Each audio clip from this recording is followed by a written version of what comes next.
Arsenal, I think, but there's so many at that end, they've took them up because I don't think they can see the game properly.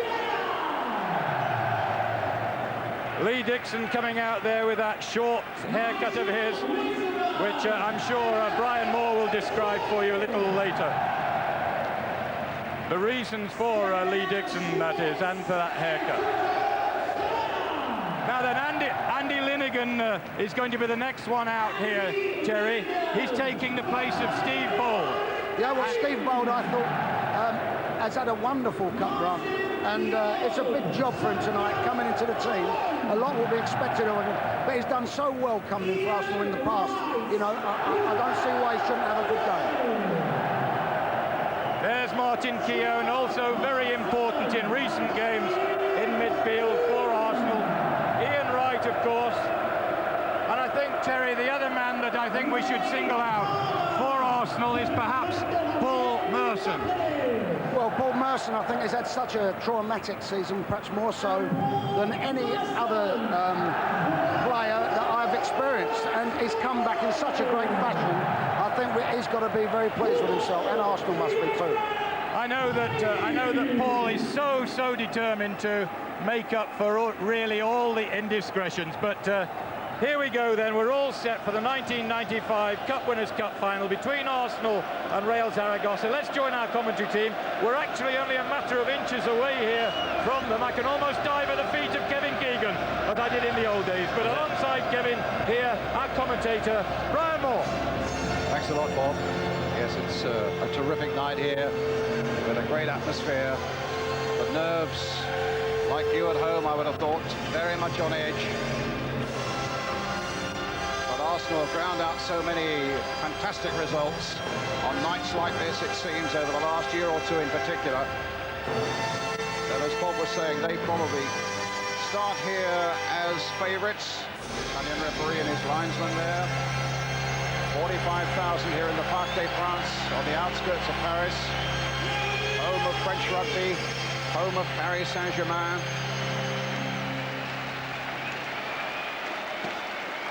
Here's the Arsenal lineup then, confirming that the Arsenal defence is without Steve Bold, suspended, and that Andy Linnigan takes his place alongside Tony Adams. There was debate as to who Stuart Houston would give the final midfield place to, and it's Ray Parlour.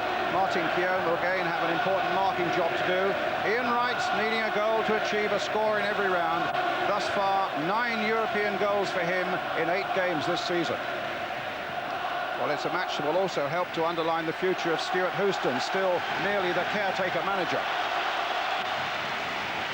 Well, I've settled into the job at the moment in time. I would like the job.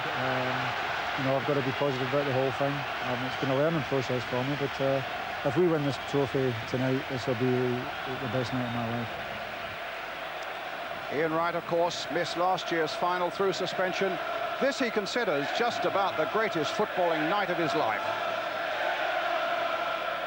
Until I actually walk out there and get ready, we're going to blow the whistle and we're going to play. I won't realise how fulfilled I am until I actually go out there. It's something that myself and my family have looked forward to since obviously I missed out on the final last year. Let's have a look at the side that Arsenal are facing tonight. Real Zaragoza, 3rd in the Spanish League. Victors over Chelsea in the semi-finals. A change of goalkeeper and injury allows the experienced Andoni Cedron to come in. Naim, we know, of course, after his 5 seasons at Tottenham, he's on the left of midfield. Their outstanding striker is Juan Isnaida, a 22-year-old Argentine who, like Ian Wright, incidentally, has scored in every round. Let's just have a quick word with that former Tottenham man, Naim. Oh, my team is looking forward for the game, and we're going to go enjoy the night. I mean, we're going to enjoy the game and see what's going to happen. What sort of game do you think it will be, and where will the key areas in this game be? I mean, the key is easy. Just put the ball down and play football. That's the only way we see the football. I mean, we're going to go there and try to play around the pitch and enjoy ourselves. I can tell you there's a real tingle about tonight. The referee... Enjoy the game and good luck. Financial consultant Piero Ceccarini. Real Zaragoza then the side in the white shirts, blue shorts. Arsenal in that traditional red and white shirts. just waiting for the final nod.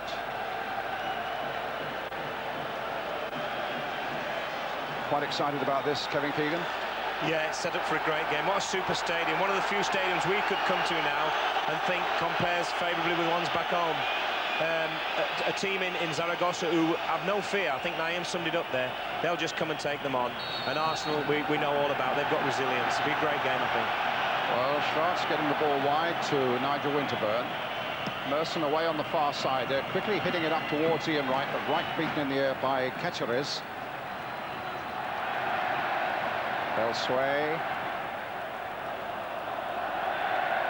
Side, as I say, Zaragoza now third in the Spanish league. They're in dangerous form at the moment. Just behind Real Madrid and Deportivo Coruña, ahead of Barcelona, let it be said.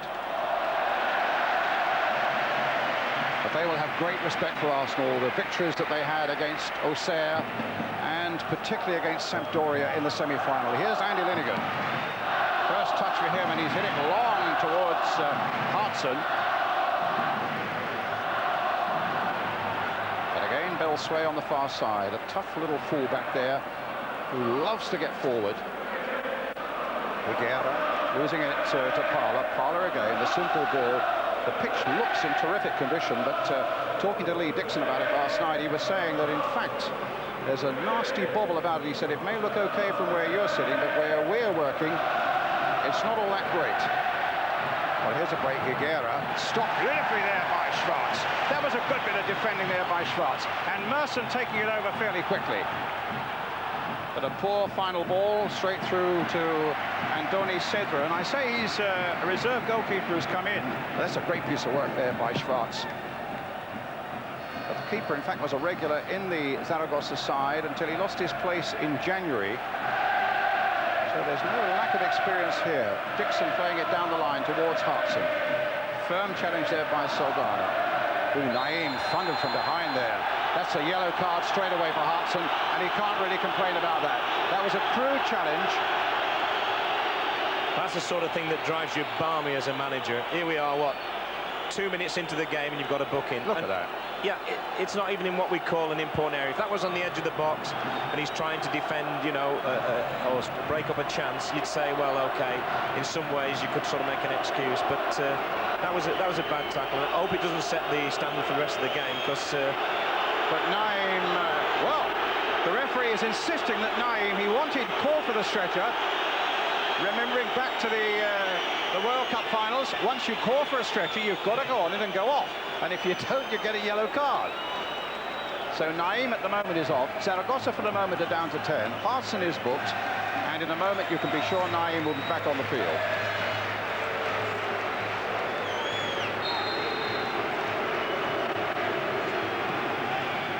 Hit long there. Up goes Adams. Didn't really get hold of that one. Higuera on the far side. No problems there for Arsenal. 5 substitutes, of course. Morrow, Hillier, McGoldrick, Kiwanya, and the reserve goalkeeper Bartram are the Arsenal 5.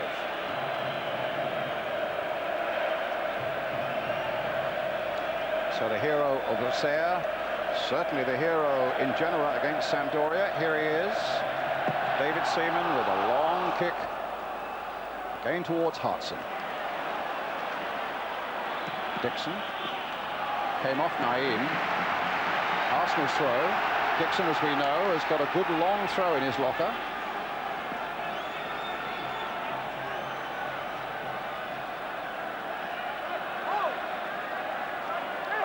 Parler up there. Dixon couldn't keep it in play. Well, that's a striking haircut. In fact, he had it cut for a charity, and a worthwhile charity that's some children at Great Ormond Street. And he was telling me last night that the checks are still rolling in for it. And that charity haircut so far has raised over £6,000. That's the other side of football, ladies and gentlemen.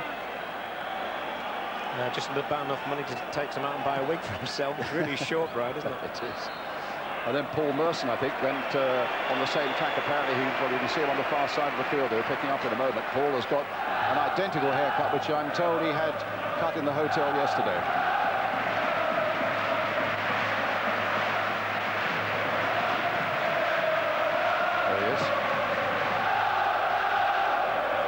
there by Naim. And this is little Padeza. Now he is a dangerous character. He's all over the place, and he scores his quota of goals as well for Zaragoza. He's their skipper.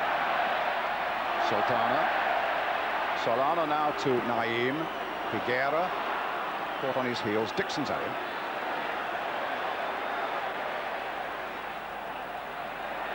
Higuera still played well here. Good play here, and it's still not away. It comes to Naim. And some good defending there by Adams, and some pretty desperate defending there by Arsenal, but they're bringing it away. And on this right-hand side of all people, it's Nigel Winterburn steaming forward.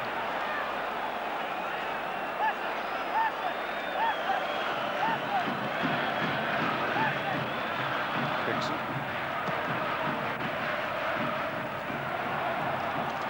To Hartson. Wright. They're worried about Wright. And now Merson. Can he get a shot in? No, there were three crowding him out.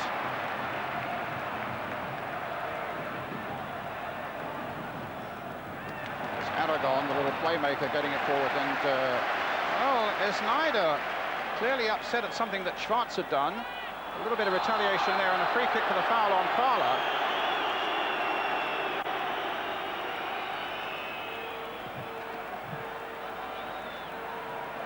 It's with Dixon. Foul on Dixon now.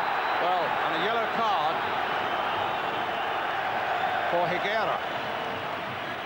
Well, early tension, Brian, but 2 or 3 really poor tackles going in from both sides. And I mean, some grotesque tackles, Kevin, and really, to a certain extent, you have to say the mood was set by Hartson's challenge on Naim after 2 minutes. Yeah, I think that's a sad thing, because probably with Hartson, I mean, he is a young boy still. He should have sent us a telegram when he got his move to Arsenal, because I think the cup goal he scored against us was, that's the first time he really came to notice at Luton. But you can sort of understand it with a young lad, but I hope he doesn't set the standard for the night, because these are two, they're a footballing side, and so are Arsenal, really. I mean, they'll compete, but they want to play football too. Schwartz with a free kick, curling in there, going a long way in there. And in the end, it's Naim here who can pull it away. Up to Snyder. Higuera's away on the left-hand side. Snyder held up again by the challenge, I think, of Lee Dixon then. Here's Paul Merson. Again, the ball hit long, right up there, charging. And Cáceres.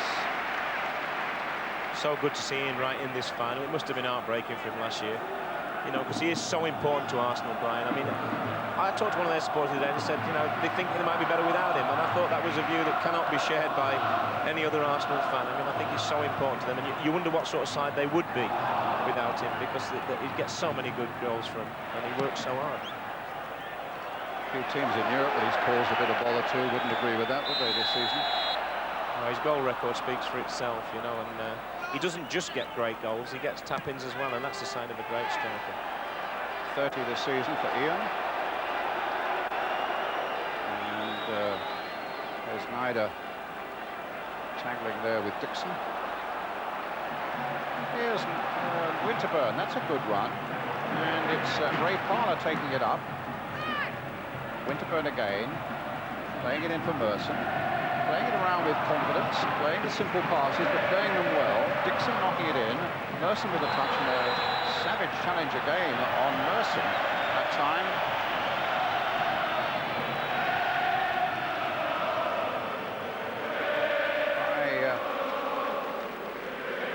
It's Aragon who's made that challenge. It's a free kick for Arsenal at any rate, and it'll be Merson and Schwartz behind it. Schwartz, of course, who hit a terrific free kick against Sampdoria. That was the one that pulled Arsenal round, but it's a little further out this time, and it'll be Paul Merson who attacks this one. Linnegan's up on the far side. Adams has come there. Linnegan's made a little running towards it as well, leaving Adams back there and flicked away, but the referee's whistle had gone. The reason being, Kevin? Well, he's got to take it again. I think he never blew his whistle, and that's simple as that. Oh. It's a good chance, really, for Arsenal to test them in the air, because if you ever think the one major plus point with Arsenal, apart from the resilience, they are very, very good from set pieces, and they have got plenty of height in there, with Hartson as well as Adams, obviously, and Linnegan. And they must test them. I think it's just too far out to have a shot. Here we go again, though. Slightly different one this time. Adams couldn't get on the end of that. It was aimed towards him. Lincoln had gone out a little deeper and a little wider. Goal kick then to Zaragoza. In a way, they are, as I say, in dangerous form. Third in the Spanish league, and they are a side that are noted for their flowing skills, their adventurous play. Although they have a terrific record at home, their record away from home, I think they've lost 9 games away from home. It's amazing when you think that they are third in the Spanish league. They don't travel all that well. Certainly talking to one or two of the Chelsea players, Gavin Peacock, their captain, for example, at the weekend, was saying that having played Zaragoza in the semi-final, he felt that Arsenal would start favourites, that Arsenal could win this game. He was probably judging that, though, on the game at Stamford Bridge, because they were superb in the game over in Spain. And this is on neutral ground. I think that this will be a real tough game for Arsenal. There'll be no quarter given or asked, but they certainly knock it around well, Brian, don't they? They do. Keown with a good header there. The touch up to Ian Wright. The back heel by him to Paul Merson. Knocked on again now. Parler's made a break forward, but it's gone a little too wide for him.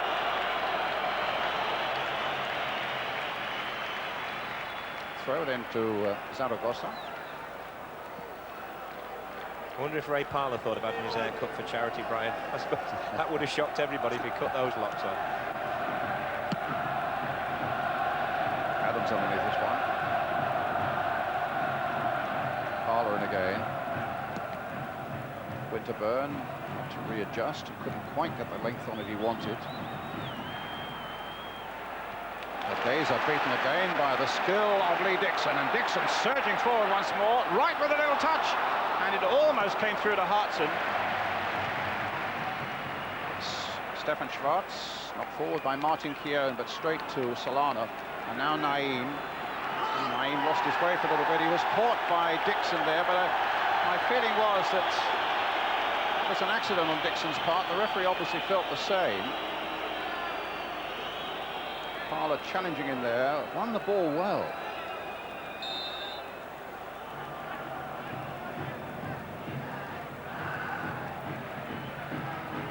Naeem. Cáceres. Cáceres is another Argentinian. That's a ball by Naeem, straight through to David Seaman. Still wearing that shield around his cracked rib is Seaman. Well, the way he's been playing, he wants to keep that there, Brian, for all next season. I mean, he can't play any better if he's 110% fit. He's had a superb end to the season. Parler, a nice little touch. Parler's getting some good little touches in early on here. Schwarz now to Dixon.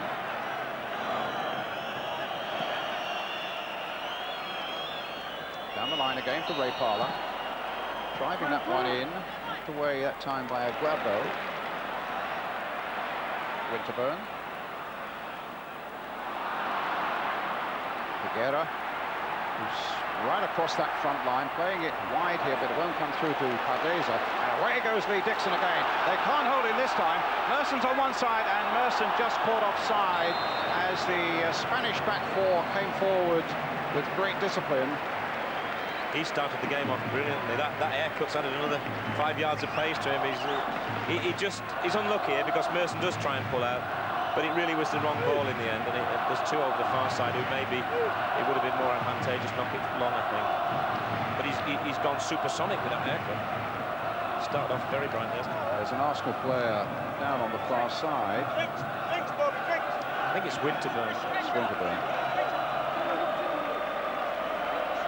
Just before in the game, Brian, when Winterburn ended up over this side, I think that'll happen quite a lot tonight because the way Zaragoza play, they've no set formation, you know, the players move around, and I think in that case he found himself picking a man up and suddenly playing right back, and I think that is the secret to Zaragoza. I think it'll be interesting for Terry because they play the Christmas tree type formation that we talk so much about in England, with Esneider really the one that I think on their side is got to be watched every second of the 90 minutes.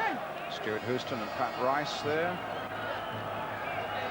And I think it doesn't look too good for Winterburn, actually. The doctor's up there with him. And my feeling is that Winterburn might well, he's obviously going to be off the field. That's what the stretcher's there for.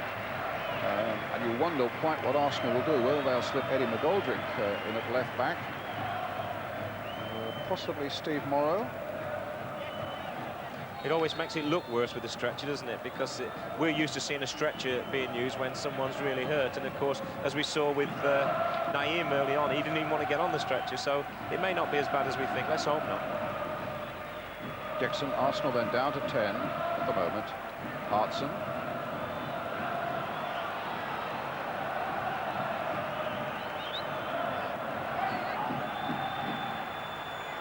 Poyet.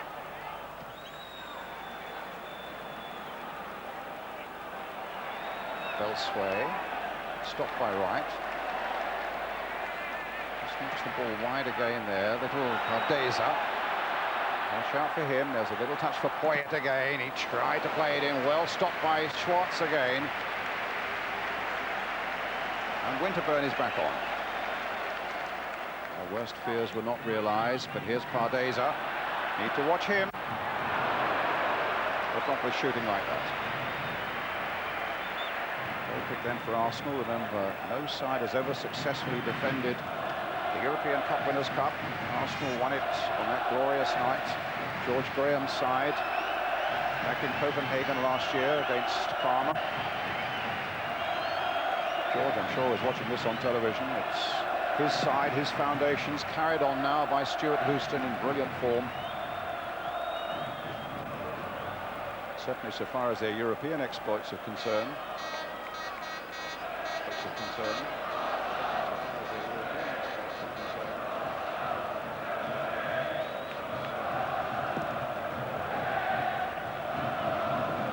Again, Hartson launching himself at that one. Hartson launching himself at that. Keown chasing. I don't get people in. 16 minutes or so gone. It's not really a chance has been created yet. No, they're just feeling each other out a little bit, sounding each other out, which is a better word. And I'm sure it'll liven up because the way the Spaniards play, they've got to come at Arsenal, and in many ways that's what Arsenal wants. So once that happens, we'll see in a really open. Gibson with a long throw again. Gibson with a long throw again. Cáceres getting it clear. Schwartz knocking it for Winterburn, laying it back in again. Parler knocking it for Winterburn, laying it back in again. Here again for Arsenal. Parler seems to have been given a very free role tonight, Kevin. Let's have a look at Schwartz first. Good left foot on him. And also got a good left foot. He plays it short for right on the far side. The break could be on for Zaragoza. The break could be on for Zaragoza.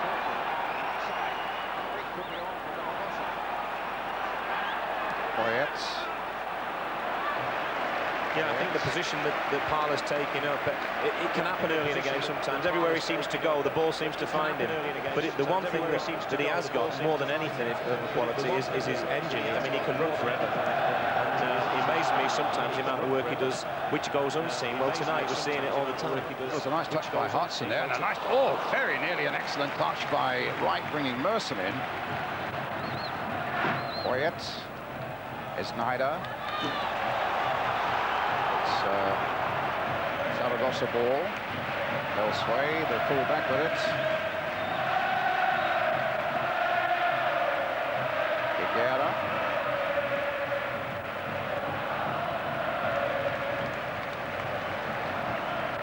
And he goes for the goal kick.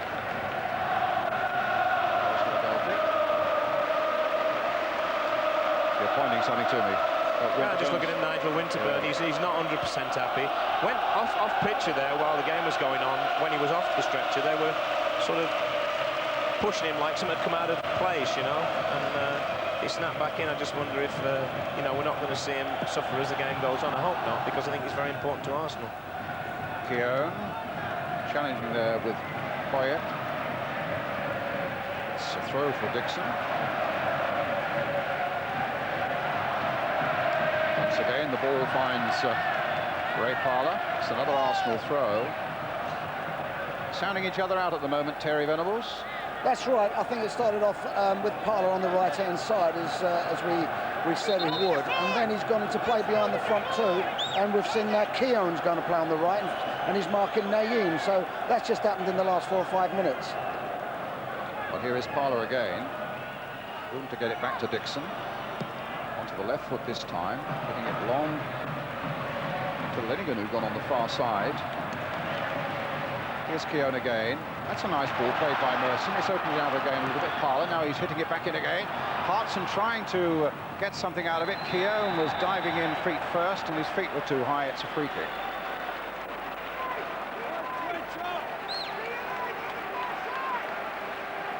Minutes gone.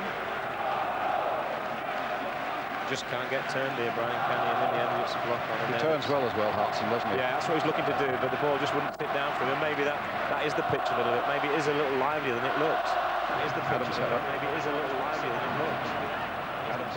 Parler. He's involved in everything, Parler, isn't he? I mean, it's lovely. I know when I used to play, the ball keeps coming to you, it really sets you off, and suddenly after about 70 minutes you start not wanting to come in here because you've got nothing left in the tank. Hartson up again. Aragon gets it clear. Aragon really is the number 8, is the real playmaker in this Zaragoza side. Well, that'll ricochet nicely to Ray Parler. Cáceres, the Argentines in the Zaragoza side. Adams, he's thought about getting it back, not much room to spare, but Seaman bangs it clear again, up towards Ian Wright. Wright beaten in the air again by Cáceres.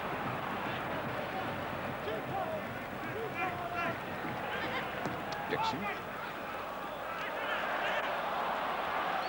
Cáceres playing it wide now for Naim. There's Naida. Free kick this time to Real Zaragoza. He's very fortunate there, Brian, but he's not really got blessed with an awful lot of pace as Naida, but he likes to turn people, get them close, and I think he's a little bit lucky to get a free kick there, but nevertheless that's the way the referee saw it. 5 goals in European competition for Snyder. That's a foul by Andy Linigan. Getting a very stern warning there from the Italian referee. Our days of the injured party. There's the manager or the coach, Victor Fernandez. He's only 34, actually, the Zaragoza coach. The goalkeeper tonight is a little older than he is. I'm glad I haven't got a goalkeeper older than me in my team. Although John Burridge, if he'd have got on, would have been. Adams there with the trusty left boot. Not quite as trusty as usual because it sliced it into touch, but relieved the tension a little bit there for a moment in the Arsenal defence. Padeza again. Aragon challenged by Parler, won by him, sets right on his way, but he's alone up there, and in the end well, he wasn't fouled. I thought it was a very, very good tackle, that, Brian. You know, it wasn't really from behind. He got the ball cleanly, and I think that's what Ian Wright's sort of saying, hey, it's from behind, but I think they'll allow that if you get the ball as cleanly as the defender did. There you go, look. Yeah. He's quick though, Cáceres. He's got 13 caps for Argentina. He played in the 1994 World Cup side in America. Poyet eventually getting the ball out here to Solana. Played in again. Strong challenge there by Adams. But they are very quick to go down poleaxed, aren't they? Well, Parler did it there. Naim was the guilty man, and Arsenal get a free kick. I mean, if the rules, the new rules as they are, have been adhered to correctly by the referee, 100%, like some referees do in our country. There's been about 8 yellow cards already. There's been some terrible tackles out there. Dixon. Schwartz. He's shaken off that challenge by Naim. Finds Merson. Looks for Parler again.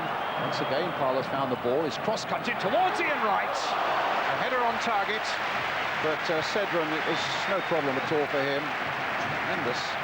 Like the goalkeeper, 6'6", just picked it out of the air. The problem with this is there's no pace on the ball for Ian Wright, so he's got to put it all on himself. And I think that's the first attempt on goal that we've had. But you'd be disappointed if that beat your keeper, even if he is 35.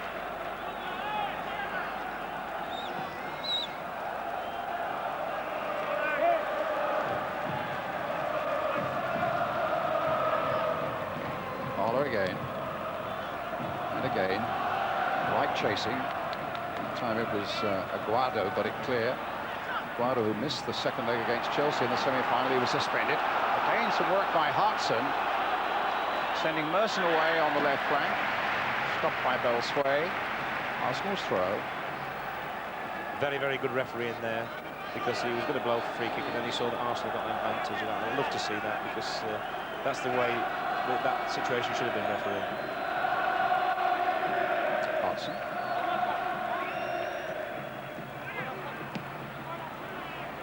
Adams there, quick to show. Dixon just got there first. Winterburn. Merson. And the flag is up. Couldn't have been much in it. It was a super run by Winterburn too. And a great ball played to him by Paul Merson. Yeah, it's unusual, Brian, because the one thing you don't expect to get caught offside too much against sides that play deep and usually with a sweeper. You know, always one dropping off. But he's been a bit unlucky there. There's not a lot in it, but as you see, just he is a yard off. It's the right decision. Up goes Adams again.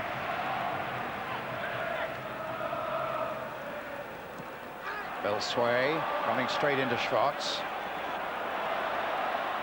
Poyet didn't come back to him though from Esneider.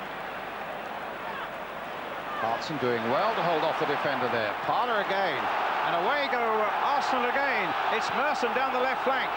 Hartson's waiting in the middle there. Merson going too far, in fact, in the end.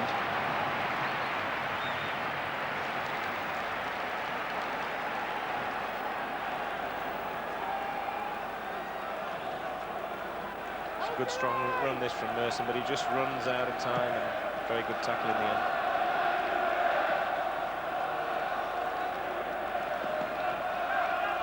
Guerra and Arsenal again. Hartson. Right, Hartson brought down, no foul.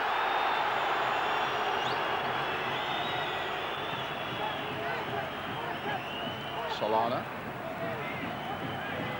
Naive. Belsway.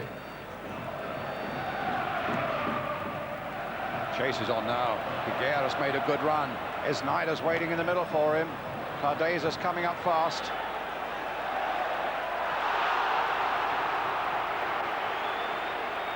It's a corner.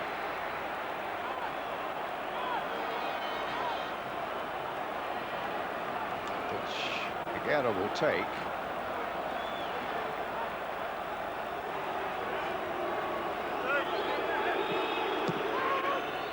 A long one there by Caceres, and it's gone for the goal kick.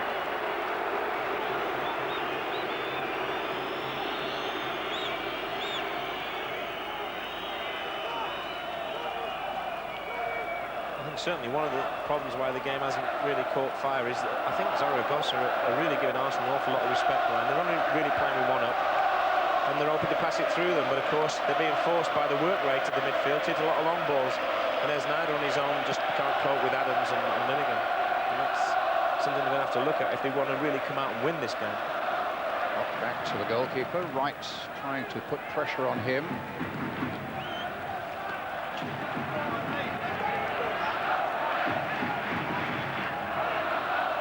Schwartz. Finnegan. I thought that was a dangerous ball for a moment. Thought Guerra might snap onto that one, but it reached Winterburn. Adams. Arsenal fans, I would think, rejoicing that Tony Adams has pledged his future with Arsenal. So much transfer speculation. In the last season or two, Arsenal just haven't been Arsenal without him. Hartson doing his best on the far side, but it comes straight to Schwartz. Hits a long, high ball in. They must have gathered a bit of pace there, because the keeper thought it was his for a moment. Suddenly it was through almost to Piero. It's Arsenal's throw. Dixon will look for a long throw. Linnigan's made a move. Of course, it was Andy Linnigan's goal in the '93 FA Cup final against Sheffield Wednesday that won it for the Gunners, that set Arsenal on their Cup Winners' Cup campaign. Adams snapping away, but unfairly so. A foul on Esneider. Free kick to Zaragoza. Not a lot wrong with this, just strength and that. But you were talking earlier about Tony Adams. I mean, you can't imagine Arsenal without Tony Adams, really. I think he epitomises what they're all about, and he's got tremendous leadership qualities. And, you know, a lot of people unkindly, I mean, I think he got the donkey tag early on his life, but he is a good player. I don't think anyone doubts that within the professional game. I think it was greatly to his credit he battled through those taunts for a year or two there, wherever he played. Says a lot for him. Grew up very quickly through that year or two. Here's Hartson. He's grown up very quickly since he arrived from Luton as well. And he's found Wright with this ball. And he wants it back. Still with Ian Wright. Crossed in there! My goodness, I thought for a moment it was going to be an own goal. And so did Solano, just for a moment, I think. This is tremendous work. This is Ian Wright at his very best. I mean, doing what defenders hate, that's running in the box. And that could have just as easily gone in, Brian, as gone, a foot wide. Good defending in the end, though. And here's the corner for Arsenal. Paul Merson will take it. Tony Adams now on the goal line in front of the keeper, but hit wider towards Linnigan. Knocked up in the air there, and the keeper's ball. But some good work there by Ian Wright leading to that moment, and played in the first place by young John Hartson. Yeah, he did tremendously well to hold it up, but this is what you want Ian Wright doing. This is a nightmare for defenders, and he beats him quite easy, but then he's on his weaker left foot, tries to cross it. I think Keown was in there. Whether he would have got to it or not, I don't know. Lee Dixon.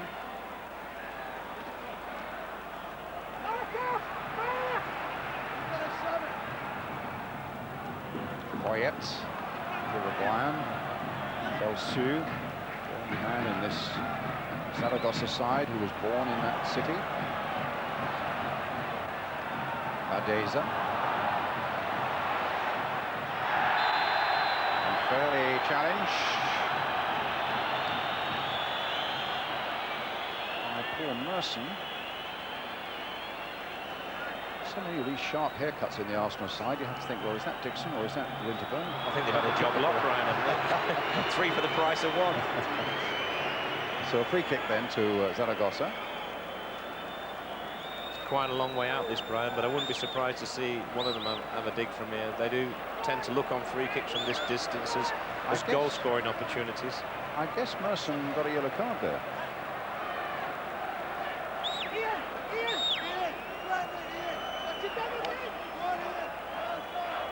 Well, there's been worse tackles gone unpunished than that, Brian, that's for sure. But maybe the referee just thinks it's about time he got a bit of a hold back on the game, because there was 1 or 2 early on, wasn't there, that were a bit unsavoury.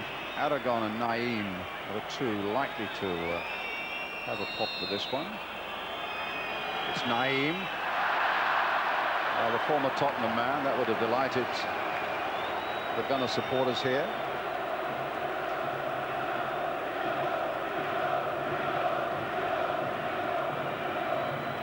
Naeem, of course, had 5 seasons at White Hart Lane. Venables bought him from Barcelona. Played in a cup final, of course. He came, I think I'm right in saying he came on as a sub when Paul Gascoigne went off injured in that cup final against Nottingham Forest. So he had a cup winner's medal to his credit from home. Adeza.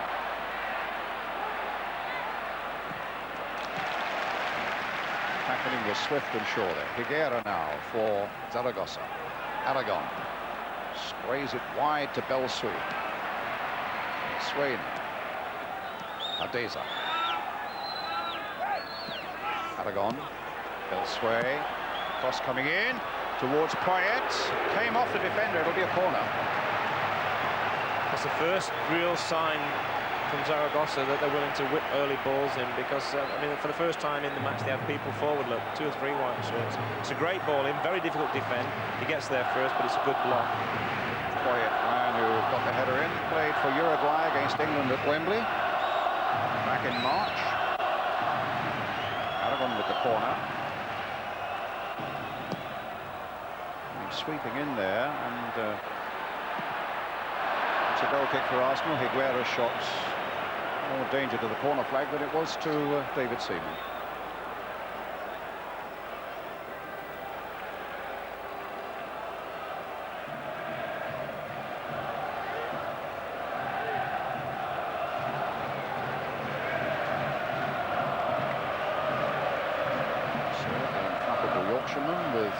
Goal kick for Arsenal.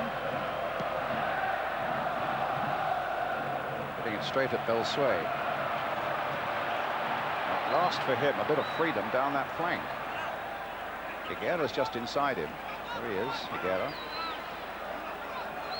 Snyder's making a move. Poyet's made a little move there, but it's too close to Seaman. And just in the last couple of minutes or so, they are looking a little more dangerous, a little happier with their game, Zaragoza.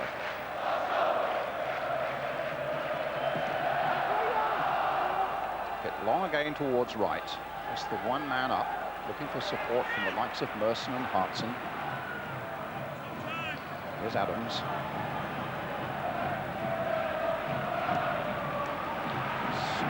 Sidestepping that challenge by Pardes. They're finding Winter, going down the line again for right. The flag stays down.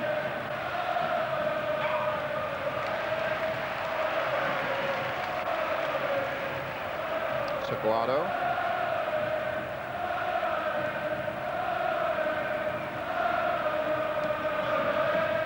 Parla. Cross comes in, and just too far ahead of John Hartson. That was a wicked cross, though. Excellent again from Parler. I think so far he's been the biggest influence on the game, and it doesn't seem to matter where he goes, the ball seems to find him almost as if it's like a magnet. And that was a great ball in. Hartson thought about going in and then sort of just changed his mind, and that split second it was too late. But a great ball in, deserves someone on the end of it.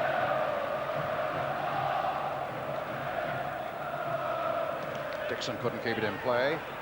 Zaragoza with Naim with this throw.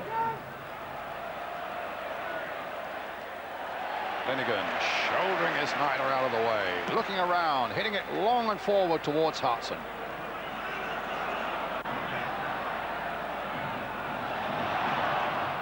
Belsway gets it back. Goalkeeper Cedran. Adams well beaten in the air. Good time to challenge at all though there against Poyet. Now the offside is up against Higuera.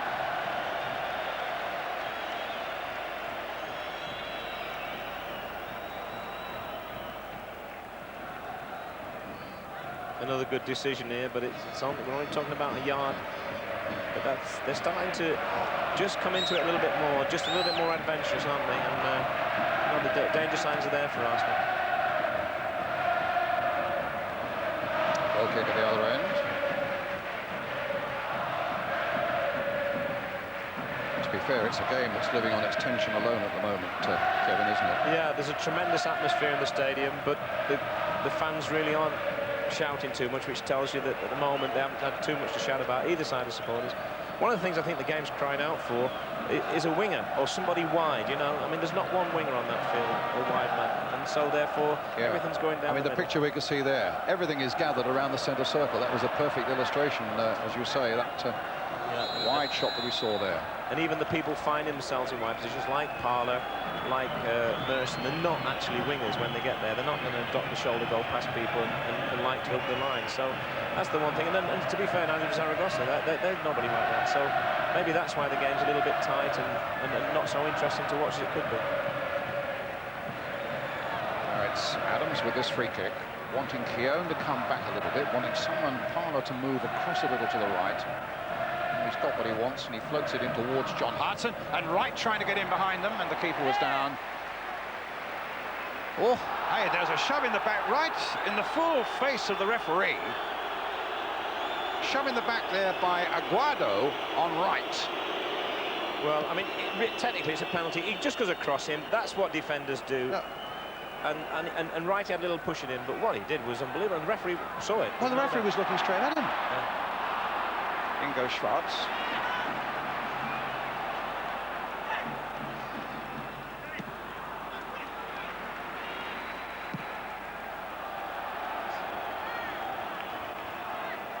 I gather through our grapevine that a gentleman sitting just a couple or 3 yards away from me, Terry Venables, also felt that should have been a penalty.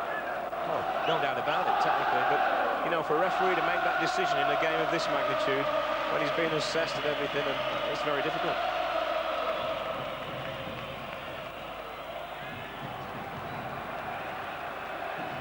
Dixon.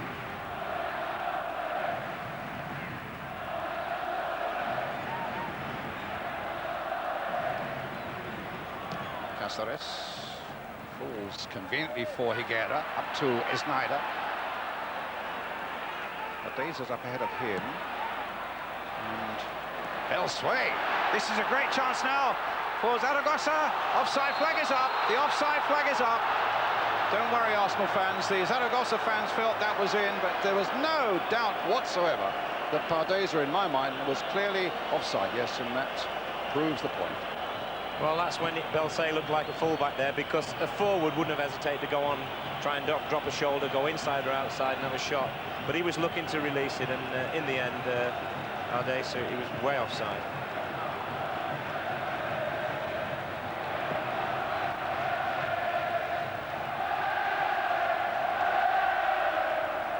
Aragon, Belsway. Adams dropping back. Ardeza. Parla holding him up there just for a moment, but not long enough. Solano. Naim. Sneijder's in the middle there. Ardeza's in the middle there. Poyet's made a run from the back as well. Higuera. Flaggards again up for an offside. Well, here we have a look again now at right. Yeah, he has a little push at him because he's come across him, but look at that. I mean, and the referee, you can't see him in that picture, but he's right. The referee was, what, 3 or 4 or 5 yards just out of the shot there, looking straight at the pair of them.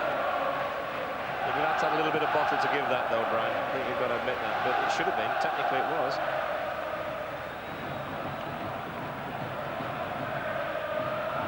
Here come Zaragoza again. Deflected off Aragon, fortunately for Arsenal, straight to Andy Litton. Plays it now for Winterburn.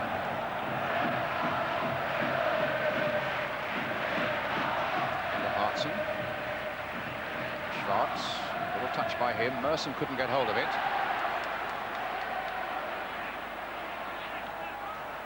Schwartz to Paul Merson.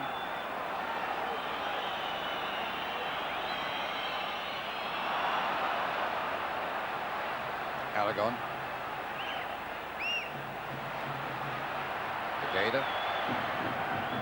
Higuera with Belsway. Ardeza's gone ahead of him as well. Sneijder's in an offside position. The Arsenal back four came forward very quickly. Naim trying to get in there. That was some good defending and good marking there by Martin Keown. Poyet, a real up and under. That's going to be quite easy for David Seaman.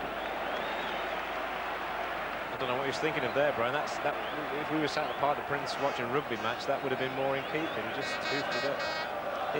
It's crying out for someone with a little bit of invention in midfield, isn't it, as well? Everyone's sort of taking the easy way out.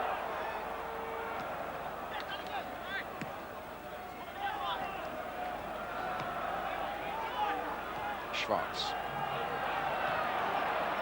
Cáceres. Up goes Adams. Wins that comfortably. That was fair enough. Maybe that's me. Was it fair? Was that a fair one or not a fair one? Well, I think it was. It's just the difference in size probably decided for the referee. But I mean, he's come and attacked the ball. He's kept his eye on the ball. There was about a foot difference between the two, and maybe he thought that was the unfair part, Brian. Well, we're coming toward the inside the last 2 minutes of the first half. A free kick then, which the Argentine Cáceres will take. Fernandez, the coach of Zaragoza. Naim. Aragon. Cáceres. Aragon. Aguado. Squirts for loose to Schwartz. Don't forget, at half-time we've got another competition coming up for you where you get a chance to go to the European Champions final in Vienna between Ajax and Milan, or £1,000 in cash if you prefer that. Bob will be setting the question to you during our half-time interval.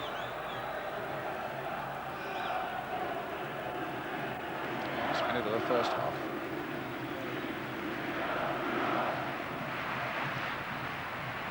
Truth and in fairness, it's been an undistinguished first half without a great deal of goal-mouth incident. But always remember, it's got to be decided here tonight, whether it be in extra time if that's needed. Indeed, one of those penalty shootouts. We will get a winner here eventually tonight. Higuera knocking it forward. Well, Winterburn's played it for Sneijder. A possible chance here for Zaragoza across the face of the goal. A mistake by Winterburn, and it very nearly cost Arsenal dearly. And it's fell to the one man you didn't want it to fall to, because he is dangerous. But looks up, he's got to shoot, there's nobody with him. And what, foot wide? It's unlucky, really. You would have been amazed if he'd have scored from that angle, but good players do. Yeah, but Seaman had done everything right there, it seemed to me, at any rate. And Bob would certainly confirm. But Seaman then with the kick. Still 0-0. We're playing time added on at the end of the first half. Should be a little of it. There were a couple of stretches on. No serious damage done either to Naeem or Winterburn, the two who went off on stretchers. But now Keown is down, and I got the feeling then that Dixon got a smack in the face from Naeem as he went by him. And in fact, Tony Adams remonstrating with the referee that there was a smack on Dixon as he went down. It's a nasty clash, this, of heads between the two Arsenal players, Parler and Keown. The stretcher is on for the third time in this half. And, oh, look at the blood. Oh, Martin Keown. That's a nasty injury. It could be a broken nose, Brian, couldn't it? Because that's right around the area where he got the blow from Parler. And I think the referee and the first aid people there are probably saying, let's get him on the stretcher. But Gary Lewin at the moment is saying no. Yes, it was, oh, poor Martin Keown. It was Ray Parler who smacked him. And my goodness, you can see the blood already beginning to come out of the top of the nose there. Yeah, maybe this time they do need to get him on a stretcher, Brian, but that was a really nasty blow. You can see the cut on his nose. I'm sure he's had his nose broken before. Most defenders not really worth calling defenders till they've had a couple of breaks of the nose, but that was a nasty clash, self-inflicted by his own player. But well, here, right down by the dugouts, is the Arsenal goalkeeper taking a bit of refreshment. Parler also getting a bit of treatment.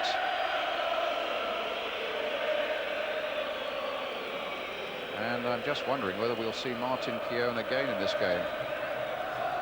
Well, they've got Steve Morrow, who's a dogged, gritty little midfielder. Parler's coming off as well. So Arsenal at this moment, and we're well into injury time, my goodness, are down to 9 men. And they're taking, obviously they are worried about Keown. Parler's going off as well. And Gary Lewin, who's really been very busy looking after Keown, has now said, Parler, you're fit to go back on. You better get back on there and at least bring us up to 10. But I imagine Arsenal will now seek to carry on for the last seconds of this first half and just see what the damage to Keown is before they make any tactical decisions. And Dixon has just played it long and deep behind the goal, looking for the referee possibly to blow the half-time whistle. Summing up the first half, Kevin. Well, you've got to say it's been a disappointing game so far, Brian.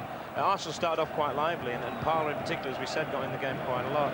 But as the game's progressed, they've sort of lost the momentum, and if anything, Zaragoza have picked it up without really looking threatening. And I'm sure both managers at half-time will want the pace stepping up. Well, there goes the half-time whistle. Will Martin Keown come out for the second half? There are going to be some running repairs to Ray Parler as well. But at half-time here in the stadium here in Paris, in the final of the Cup Winners' Cup, it's Arsenal 0, Zaragoza 0.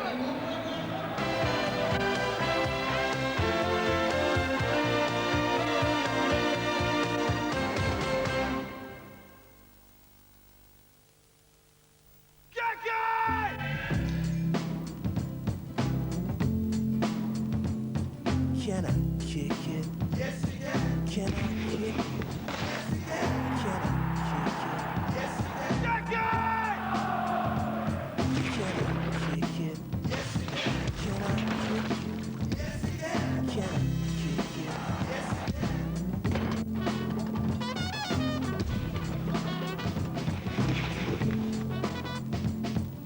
can. Kick it.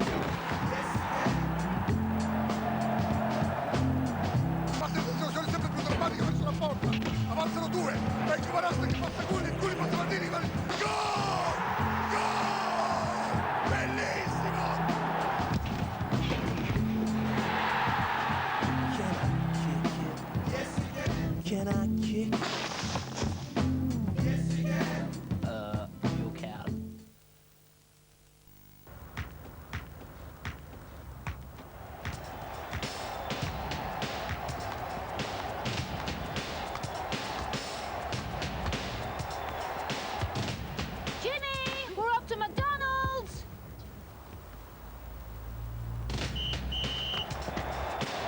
commercial is dedicated to all those who know what practice makes.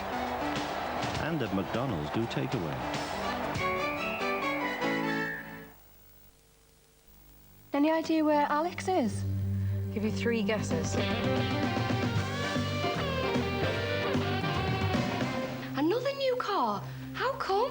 Just happened to let it slip that French and Rossiters were looking for a talented new designer. Wow, were they? What do you think?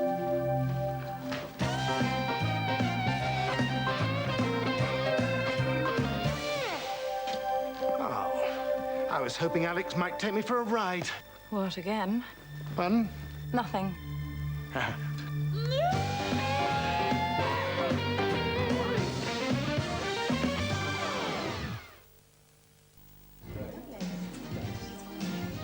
Next week. Thanks very much. Bye. Bye. I think you're next, sir. Yeah.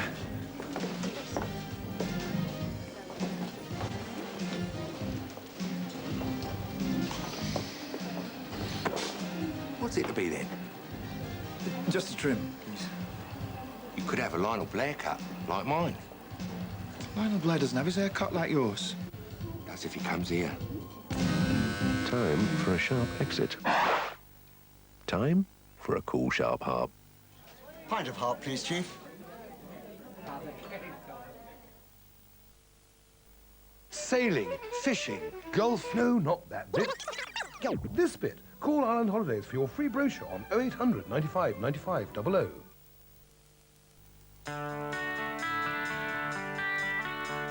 My girlfriend Kirby says I never introduced her to any of my friends. So today I brought one along to meet her. I asked her to take a drive with me down to the beach. I wanted to talk to her. I think I remember proposing to her. And then we tied the knot with a Diet Coke.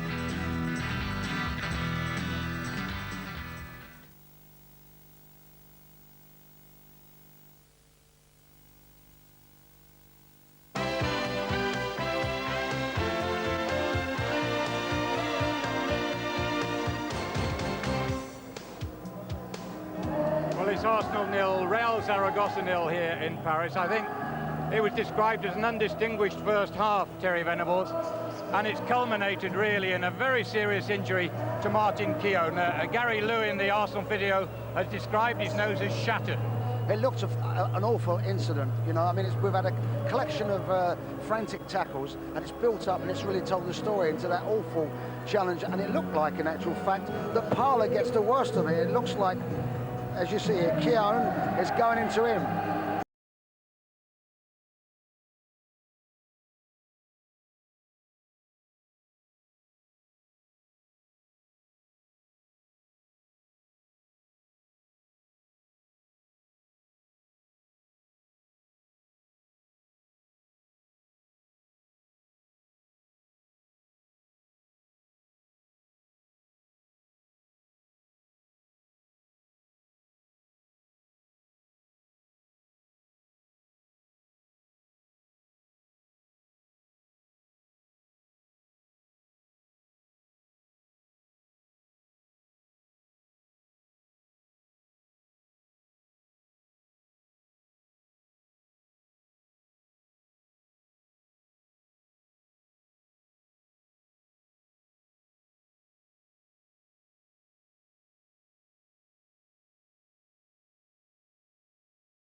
what we've seen, and hopefully in the second half they'll settle down and play the football. All the time it's 0-0, that fear is within them, and it's a huge game for them, a cup final. And the old story, they say we need a goal.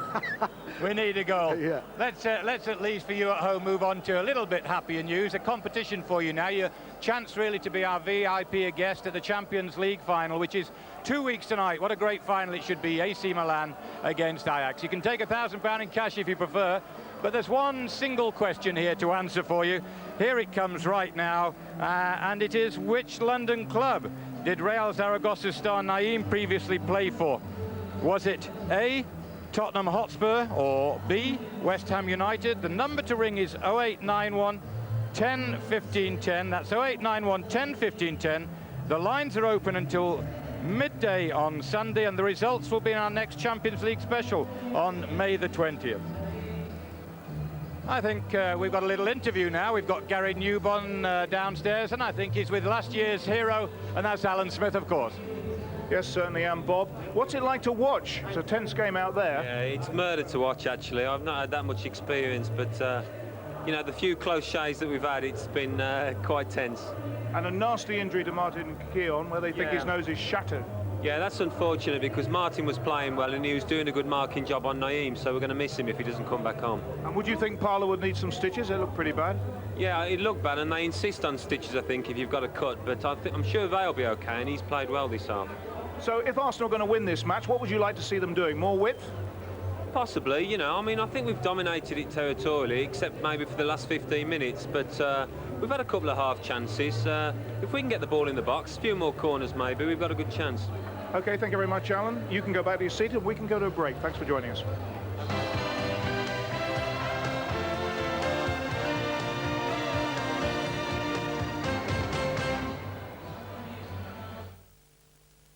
Packed with peanuts, Snickers is the big eat that really satisfies. And cut. Play back. Check the gate, please, boys. Save the red. OK, bigger bar, let's go again. OK, boys, girls, stand by. Let's go to first position. Shoot again, please. Plenty left, it's a bigger bar. Bigger bar, take two. More satisfying than ever. Snickers is the big eat that's now even bigger. Wonderful idea of yours, Atkins, to test the new luxury Astra CDX in the desert. Yes, it was because of my idea for the air conditioning, you see. How could I forget it? And the CDJD, the MD loved that idea. I'll bet she did. Oh, but Atkins, we're forgetting that other great idea of yours. Oh? What? Well, comparing the luxury of driving a CDX against a more basic form of transport. Oh, yes, uh-huh. Are you sure this is my idea, JD? Oh, come, Atkins. Modesty, modesty. Oh. Sorry, JD. Oh, just a wee second. Wait a wee second. Oh. In those days, I never really thought about why I ate shredded wheat, but lately I've discovered something that's really made me think. Shredded wheat has no added salt and no added sugar. That's because it's only made with 100% whole wheat. If you ask me how many other cereals could say that, I'd have to think. Nestle shredded wheat and bite-sized too. You won't find a better cereal. Buy your glasses from Vision Express and they'll be ready in about an hour. Even bifocals and varifocals. And you'll get a pair of prescription sunglasses from a selected range, worth at least £89, and absolutely free. Free prescription sunglasses from Vision Express. I'm in trouble. I'm the head hole watcher at hula hoops. Only I haven't been watching closely enough and somebody's been stealing the holes. There's up to £100,000 reward if you can find a hula hoop like this. So please find them before someone finds out. Kevin, don't even think about coming home without that new video. Somehow, Saturday was always a bad day for Kevin. Yeah, good film, nice length, good colour, good quality, good production. Really enjoyed it, yeah. Haven't got it. It's out until... Hi, man. We're the Blockbuster Entertainment team. Meet Benny, Sandy, Bob, and Kate. They're the Blockbuster Entertainment team, and they buy more copies of the films you want than anyone. I want 25,000 copies nationwide. So people like Kevin What's that video? can have a life like Kevin. The Blockbusters. Blockbuster Video, the entertainment team. After eating, dentists agree plaque acid weakens tooth enamel, but chewing Orbit or Wriggles Extra stimulates saliva, which fights plaque acid and helps strengthen teeth against decay.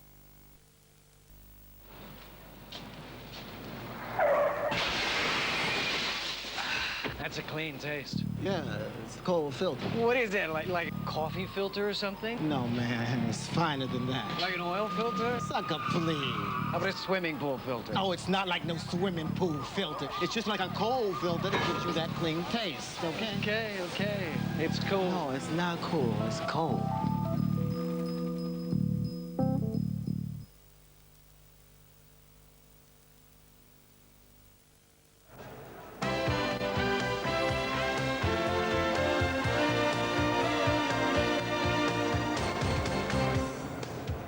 No goals here in Paris at the moment, but problems for Arsenal. Martin Keown with a badly shattered, broken nose. Ray Parlour, we've heard, has got stitches in the head as well. But Terry, we're hearing at the moment that Martin Keown is trying to insist and tell the doctors he wants to come back.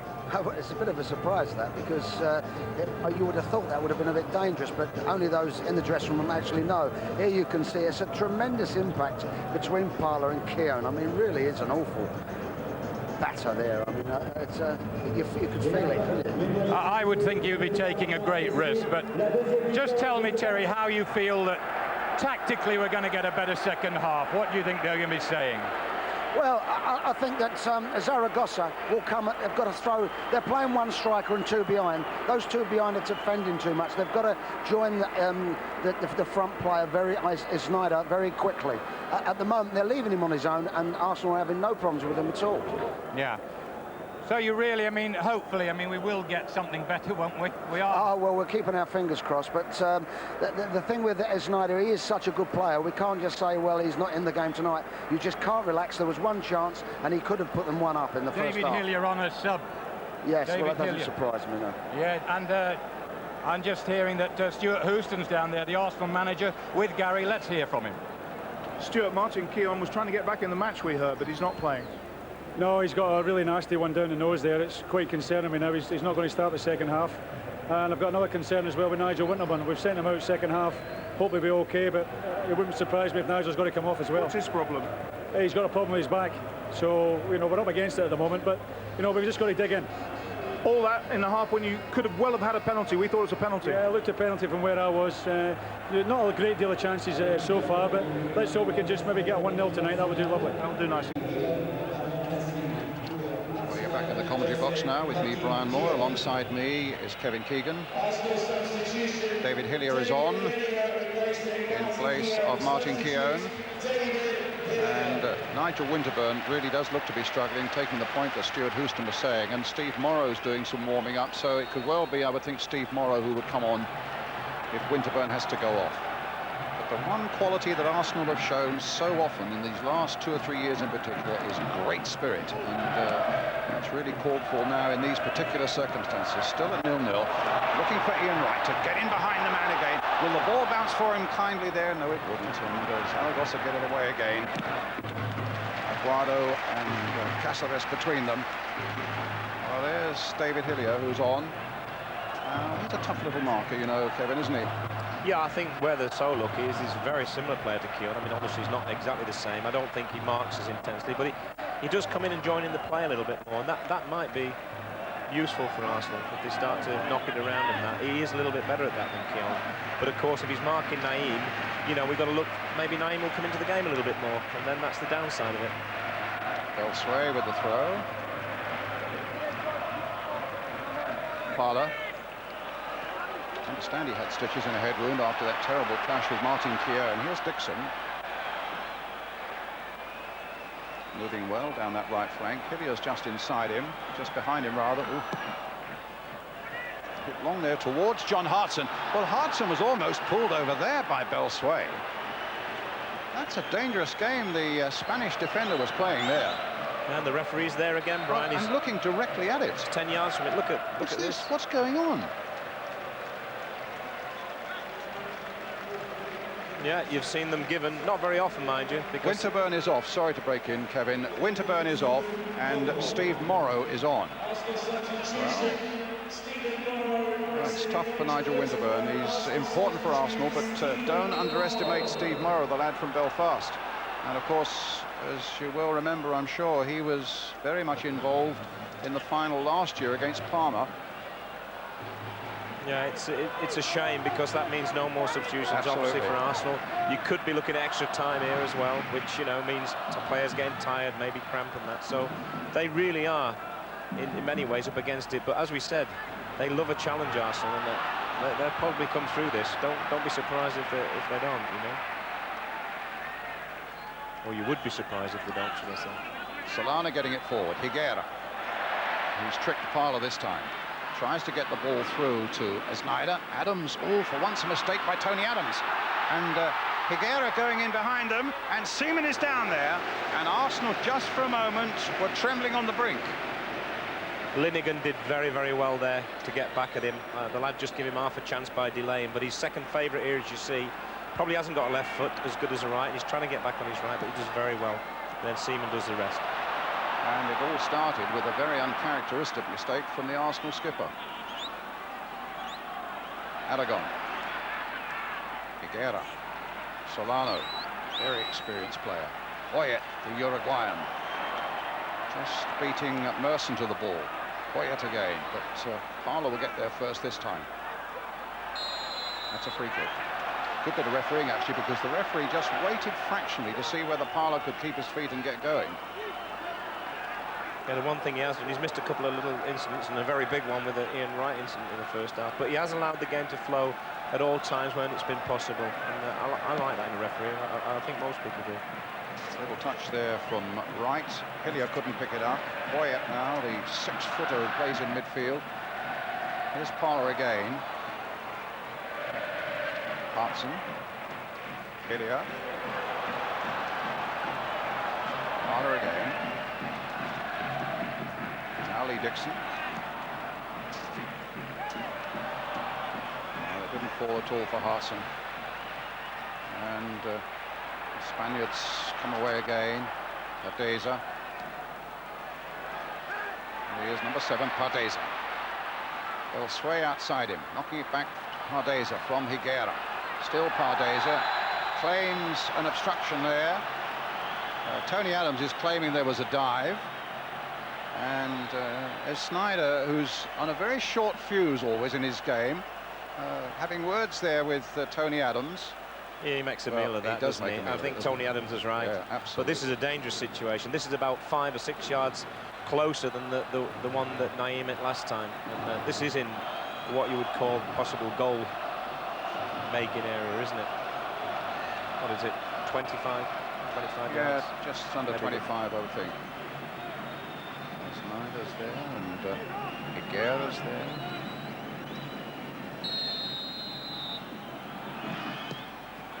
Oh, my goodness. Came off the defender. Didn't quite see how that happened, did you? But when they deflect like that, you don't know where they're going. It looked like it was going in the goal at one stage. It actually came out for a throw-in. So the bins aren't what they used to be. Pardeza doing well. He's done well here. But again, Seaman stood up strong at that near post. He wasn't going to be beaten there and hammered the ball away. Suddenly, Zaragoza are beginning to look increasingly dangerous as this second half begins to develop. This is real good goalkeeping. He has to stand up. That's the most important thing, and he does that. Look, just makes a block. Bob Wilson will be delighted with that. They'll have worked on that in training. Just stand your ground. Don't go down early. You've always got a chance. It's David Seaman then with the clearance.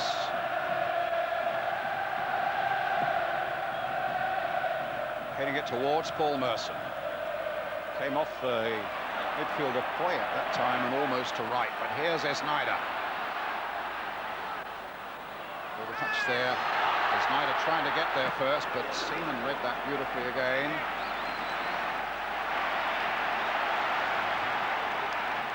Just sense the tide is beginning to turn a little bit, Kevin.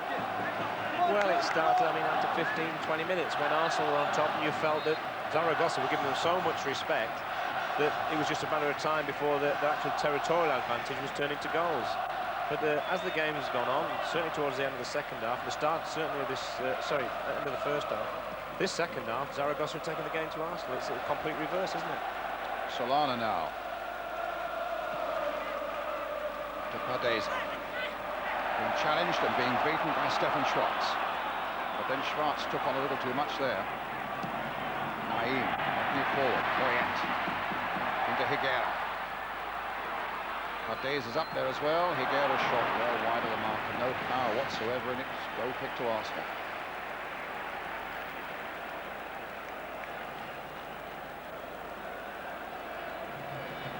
Incidentally, it's going live to 39 European countries. The Department of Guesswork have been at it again. They reckon it's an audience of 120 million throughout Europe. But it's also going live right around the world. Live tonight in America as well. And throughout Asia and the Far East.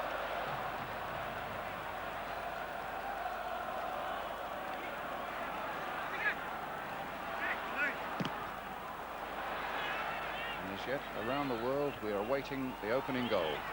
Hartson can't get to that one, but Parla did well. Merson playing it on and right, fractionally offside. It was the right decision. It was a hairline decision, but the linesman on the far side just about got it right. Right, unfortunately from Elias's point of view, happened to be beautifully in the clear beyond the last defender. Just as Snyder is here, also caught offside. Everything's being compressed at the moment, isn't it? About 25 yards either side of the halfway line. Up goes Hartson. So little room to move. Hillier just playing that in again to Hartson, but he couldn't control it. Cáceres.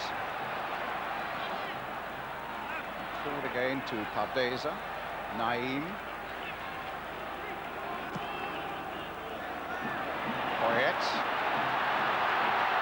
He'll get a shot in here, but it's rebounded off Tony Adams.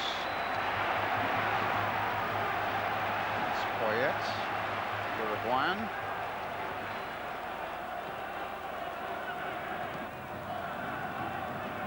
Poyet. Going to Aragon.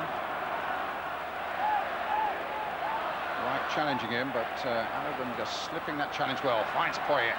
Tries to get it again now for Aragon. That was excellent defending there by Stefan Schwartz. Needed to be.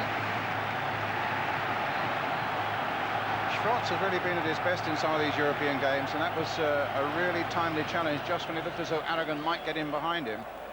They'll sway now with a left foot cross towards David Seaman. Hillier gets it away. These are difficult and dangerous times for Arsenal. They're taking a good deal of pressure now. Naim, Zaragoza feel this might be their chance. Solana. Naim again, getting it long towards Snyder, but it's Higuera. Now Pardeza. Came off Merson. Arsenal pulling everybody back. Higuera. They'll sway. Poyet's made a break. Too far for Snyder. They've really started to respond now to kicking really towards their own fans of Zaragoza. And it's very quiet down the Arsenal end because since the start of the second half, they've hardly really been anywhere near the 18-yard box of the Spaniards, so we're looking for a change. But obviously, when it gets like this, you always think Ian Wright might snatch something on the break. And, you know, that is what Arsenal are about at times. Dixon there with a header. Hartson hadn't quite got back into an onside position. 30 goals this season for this man. Remember, 9 of them in Europe. Scored in every round. Phenomenal record. Morrow, who's in at left back, of course, in place of Nigel Winterburn, just getting ahead to that one. To deny Snyder. Stuart Houston issuing the orders. Zaragoza with the throw. And minute by minute, this is really building up. Pardeza. Snyder tried to get a touch. No flag there, Brian. That was a great ball in it. I mean, he was just at full stretch. And, if he gets a touch on this, David Seaman could be in trouble. He's not far away, look. Just nearly gets his studs on it. Just about got a touch, no more. Seaman with the clearance. Up to Hartson. Arsenal looking for a bit of inspiration through the midfield and up in attack now. Morrow, Merson. Get Gets it back to Adams. Adams taking the safe way out. Some 11 minutes of the second half gone. Still 0-0 in this European Winners' Cup final in the Parc des Princes in Paris.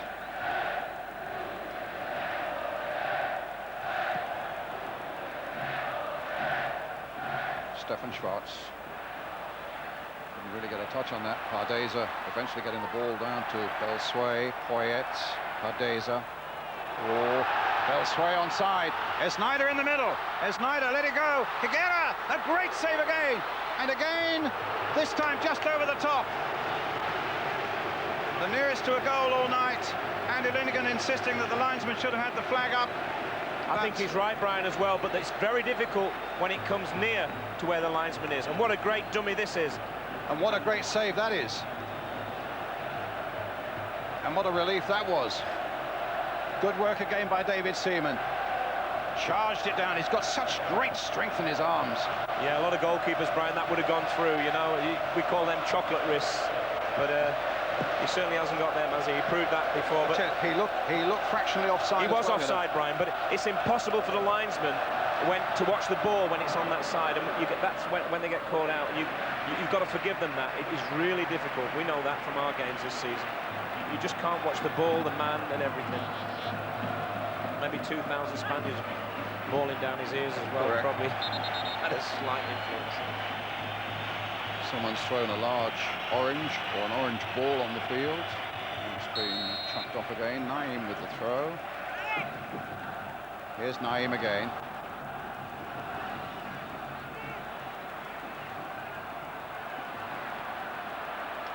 Aragon. Giving Parlo the run around there. But the flag was up on offside in any case against Higuera. He's made a couple of excellent saves in this second half, but then we come to expect that of this big man now, don't we? Yeah, what's all the more remarkable when you think about it, he hasn't really had that much to do. So the concentration is the one thing that's so important, and he's got that, and that's why, you know, he plays for England, and that's why he'll play, I think, for another 5 or 10 years, because he keeps himself fit. Still only 31. Yeah, he's just a baby as far as goalkeepers go. When you compare him with someone like John Burridge, who played for Manchester City last week, he's got a good 12 years left in him yet. Linnigan heaving it forward, up to Hartson, tried the little delicate knockdown, gets it back again. Will the ball bounce for him? Here it has. The cross wants to come to Merson. Oh, headed off the line. That was Hartson's perseverance and Merson's opportunism, very nearly producing a goal for Arsenal out of the blue. Yeah, he's a little bit fortunate to get in there, but what a great ball he pulls back. And this is a terrific header, and the defender never gives it up, and that's what saved the day. It had to be straight at him, though, didn't it? Otherwise, he could have done nothing about it. Sway with the header off the line.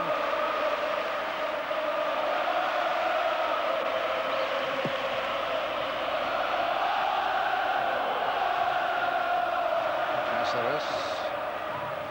Parlo to Schwarz. Trying to get right in, and does so. That was a great ball by Schwarz, but it again just didn't fall for Ian Wright. It just zipped off the surface there, Brian.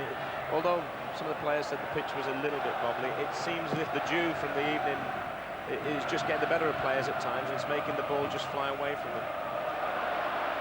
It's coming up to 20 to 10 here, 25 to 10. There's Poyet. Good lazy ball he played out there, but it was beautifully played for Belsway. Here's Pardeza.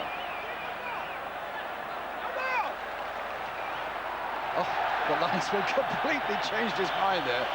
Pardeza thought it was his, and he looked at the referee. Obviously, the referee said no, it's the other way. But to be fair, the referee did right. He was in a much better position to see this than the linesman was, and that's good refereeing. It annoys players when they change their mind, though. Poyet. Good challenge again, this time by Hillier. Here comes Merson. Arsenal responding to that pressure that they faced just a few minutes ago, and they've now started to come out.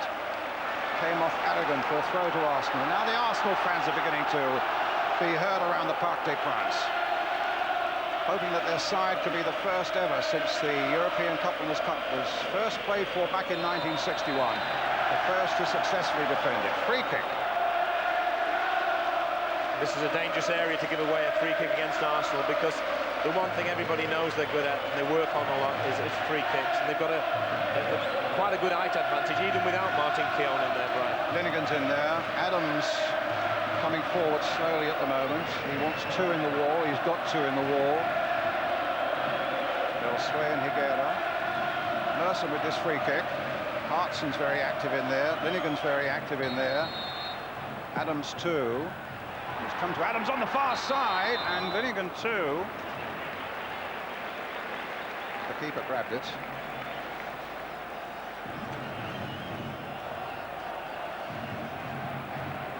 Years old now, big Andoni Cedron. Actually played against Wrexham in the Cup Winners' Cup back in 1987 when Wrexham very nearly beat Real Zaragoza. I think it was 2-2 up at the racecourse. And the Spaniards winning on away goals. But this man was in action that night.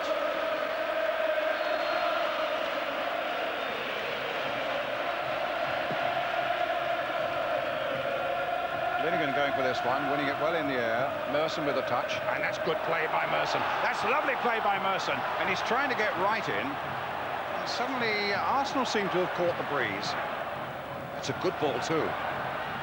Played again for Merson, now for Schwartz. Good left foot, hits it for Dixon. But there are plenty of white shirts that have gone back. They're going to see what they can do on the far side now. Hillier with the cross. Hartson trying to get in to pick up the pieces, but again, Real Zaragoza get it away. Dixon playing it in again. Aragon. The one thing you notice now, Brian, is this game's really opening up, and that's what it needed, to be honest with you. Valdeza. Higuera's come towards him. There's Snyder. Trying to go around Linnigan and succeeding.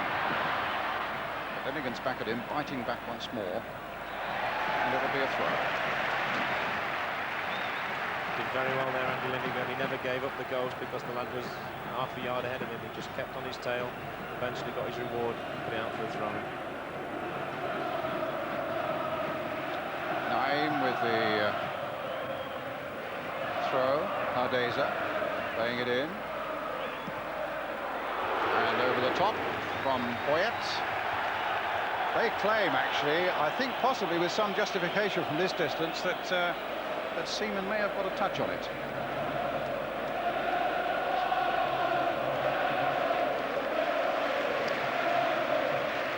A goal kick it is.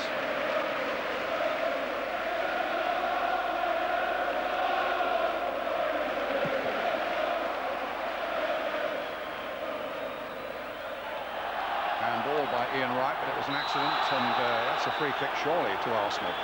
Foul on Ian Wright. And a yellow card. I think it's for Aragon. Yeah, what they're complaining about is the handball just before this incident, the Spaniards, but it doesn't justify the tackle. But well, it's Belsway who's got the yellow card, surely. But the referee, in fact, is also giving Snyder a yellow card, is he? Well, you know, he's shoving Snyder away. Belsway with the yellow card. Now, what can Arsenal do here? Schwartz.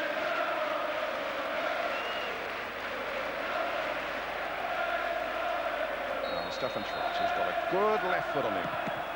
Driving it straight at Snyder. Hillier trying to get across to it. And Higuera cracking the ball into touch. I got a feeling Higuera might be the one that's going off. They're going to make a substitution very soon. San Juan, number 14, is coming on. Hillier with the throw. Here's Schwartz. It's a real drive there. But a deflection that didn't go Arsenal's way. They claim a handball inside the box, too far from here to see whether it was or not. But certainly the Arsenal fans, they may be slightly biased, mind you, much nearer to it, said it was a handball. But in the meantime, it's Snyder coming forward. They'll sway. Well challenged by Morrow. And the ball comes through the right. It's a better game in this second half now. Arsenal's throw. Coming up to almost the halfway mark of the second half. Higuera coming off. They got new electronic substitute changing machines now, Brian. The game's really advancing. Well, Higuera's off.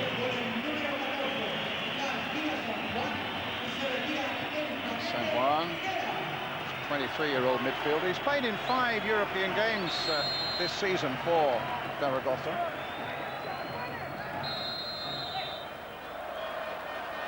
Free kick to the Spaniards. Right, having words there with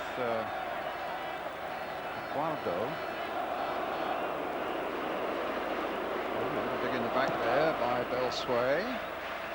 Wasn't much to it, but Snyder with a shot, a good shot, a terrific goal. And Snyder has put Zaragoza into the lead. A fantastic shot that actually left David Seaman standing. Well, he's been their leading scorer. He's their dangerous character. He scored 2 against Chelsea in the first leg in Zaragoza. You can't even call that a chance, Brian. He's made it out of absolutely nothing. And I mean, the strike is ferocious. You can't, if you're a goalkeeper, you can't move. Look, he has no chance. And what is he? 3 yards from it, really. What a great goal. And you know, maybe they just about deserved to edge it, but it was always going to take something special. And I tell you what, we were talking about Ian Wright scoring every round, and we hope he does. But this man has done it. Snyder has scored now in every round of this competition. I bet you hasn't scored one better than that, Brian. That was a remarkable goal. You can always tell when a great goal's been scored, because the first thing it's always greeted with is silence, like a disbelief. And I thought it had gone wide because there was no cheering from their fans, and then they suddenly realised they'd seen something. Well, I thought it had gone wide because David Seaman was standing stock still. Let's have another special look with our own camera here as Snyder walks this one in, takes it on, a little touch with the left foot, and then a volley, and that's just going in the post there. And there's nothing at all, even a goalkeeper of David Seaman's quality could do about it. It's actually at the side netting and just grazed inside the post. It's a terrific goal. He's had a remarkable season. As you can see, that's his record there. But I tell you, that's also another record that he won't be very happy about. He's been sent off 3 times this season. He lives very much on a football field on the short fuse. But what a bit of talent there was there. Unfortunately, Brian, that always seems to go with talent, doesn't it? There's something like that, but... Now Schwartz. Well, that was a fairly callous challenge there by San Juan, the substitute.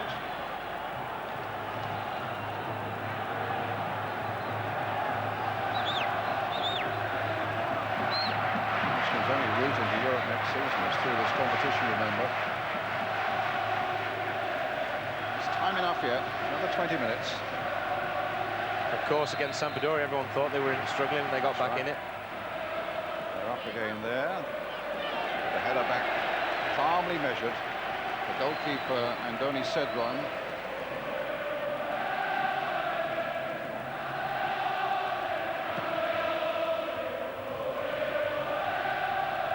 San Juan. Belsway.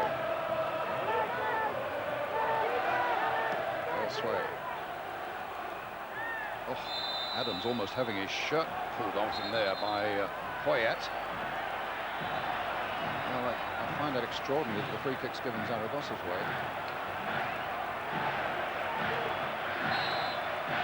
Of course, there's no other options available to choose, and they can't make any changes and bring a forward on. These lads have got to get them through it. Both Arsenal substitutes are on if you've just joined us. Martin Keown with a badly broken nose just before half-time has gone. Nigel Winterburn has gone off with an injury just early in the second half, and David Hillier and Steve Morrow, the 2 Arsenal subs, have already been used. And they're a goal down with about 19 minutes of this Winners' Cup final remaining. Finnegan losing it. Pardeza going on. The whistle had gone. There's a foul on the Arsenal defender. Free kick to the holders for the challenge there.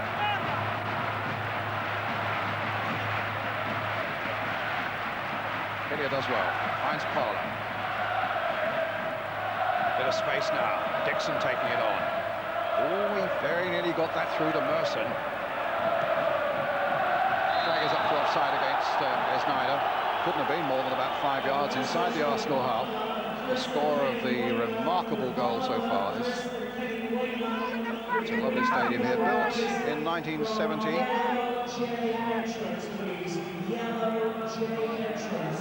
Here come Arsenal again.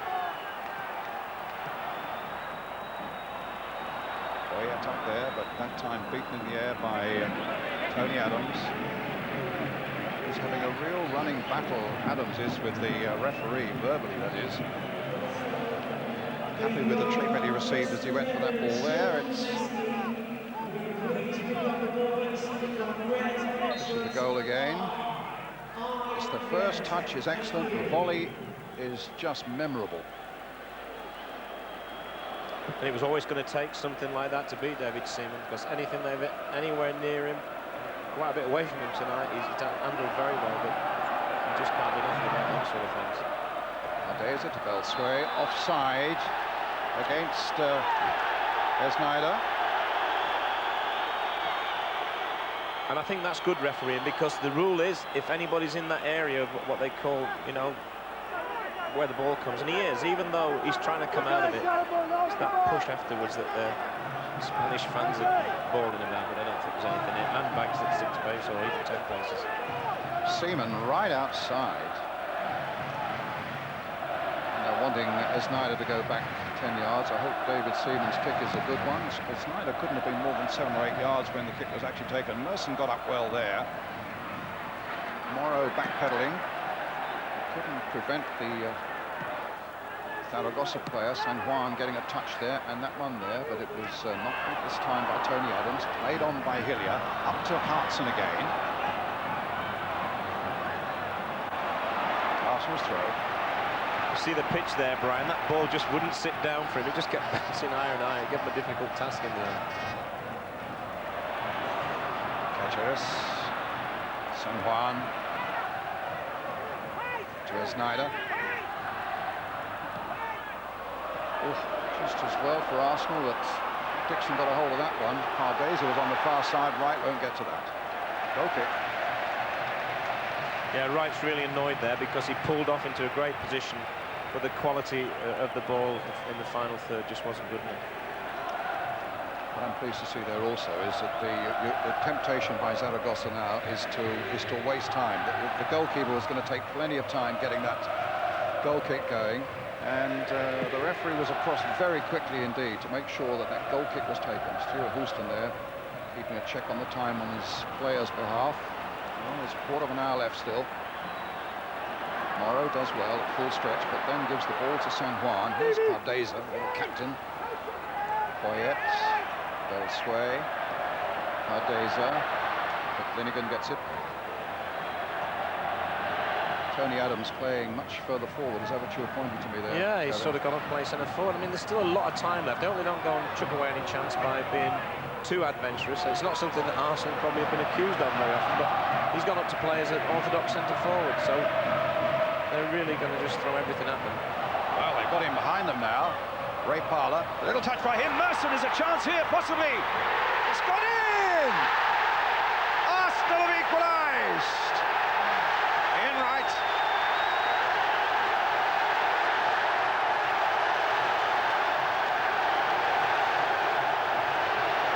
Well, if there's one man you wanted it to fall to, Brian, it was this man, wasn't it?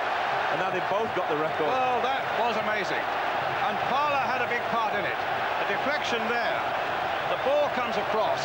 Merson, you thought, had a wonderful chance, and in the end it's Wright who just stabs it. I'm not sure if it is Wright. It might be Hartson. Hartson was in there too. Wright reacted like he scored it, but maybe Hartson got this touch, Brian. Hartson! Even the announcement over the loudspeaker here is Hartson. It is Wright, but I'm sure it's Hartson. That's a terrific blow for Arsenal. Nodded back there. Hartson, the scorer. Tony Adams has gone back to centre half now. Yeah. After a minute up there, they've scored a goal. He maybe should stay up there. Now let's see what happens. Schwartz gets in there. Let's see how the Spanish now respond to this. Elsewhere.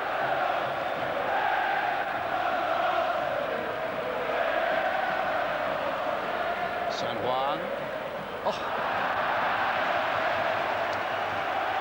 In golf, that would be called a fresh air shot, that, Brian.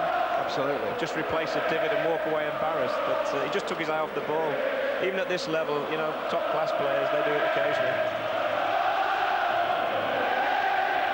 Let's have another look at the goal, which brings Arsenal back into it. Merson here. Hartson with his first European goal.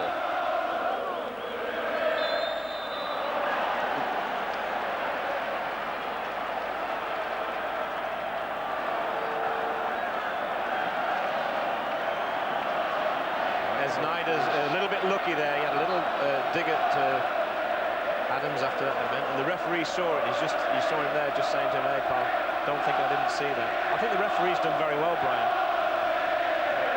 Well, let's see if Arsenal can now do very well themselves. Merson. Knocked away, though, by Aguado.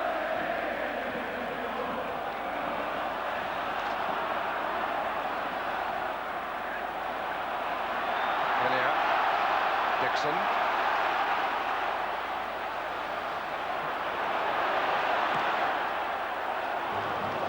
And the keeper getting down at the near post for that one as Ian Wright came in again.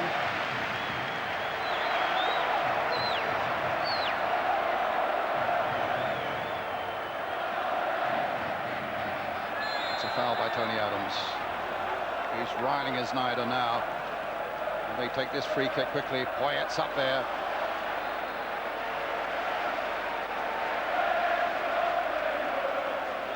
Just don't want Arsenal to lose their shape and their discipline now in their eagerness to now go for the jugular. Well, I don't think that they will, because they've now got back in the game and they'll get back to the pattern they enjoy most, and they'll look to win it from here. And it's usually the side coming from behind, Brian, who carry the momentum to win a game. So let's hope that's the case. Hillier battling.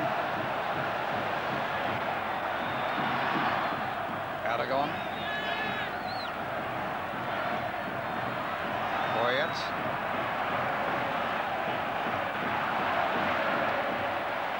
Good challenge by Wright, but an unfair one on San Juan. He's not happy about it. It's a free kick. I didn't see too much wrong with this either, Brian. He just comes across him. I don't think the player complained, but the referee saw it differently. But now this becomes a real test of nerves from here on in. 10 minutes of normal time remaining. The score at 1-1. Morrow battling away, as Arsenal are battling away with both their subs on now. Hardeza.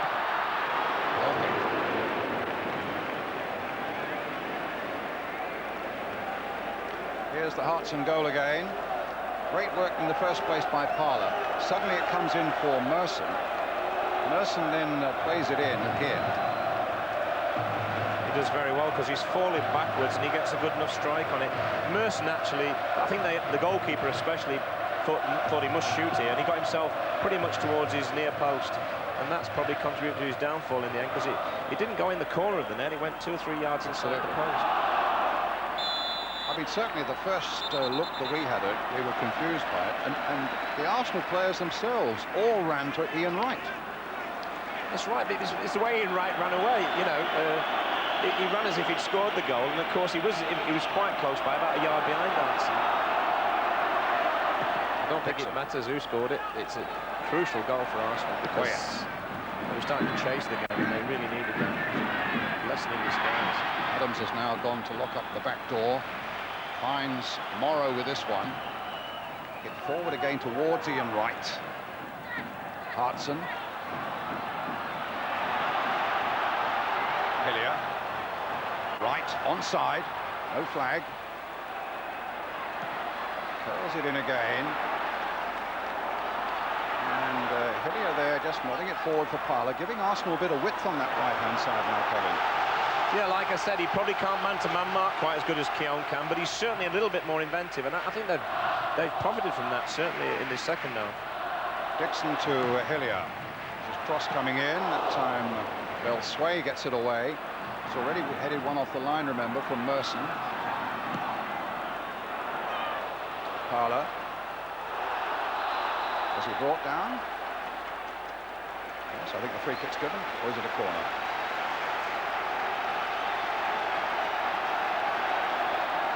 I think the linesman just took the... well, the referees took the easy way out and given the corner, but it... No, free kick. Free kick. Right. Free kick. It looked like there was a challenge there that was probably unfair. Hartson in there, right in there. Linnigan up from the back. Adams is going in there too.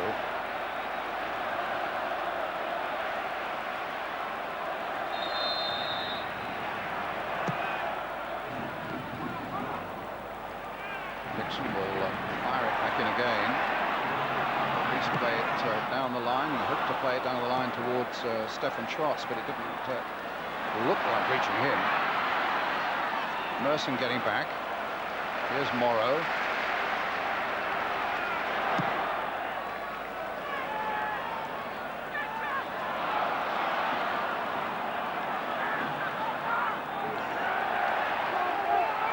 Sway.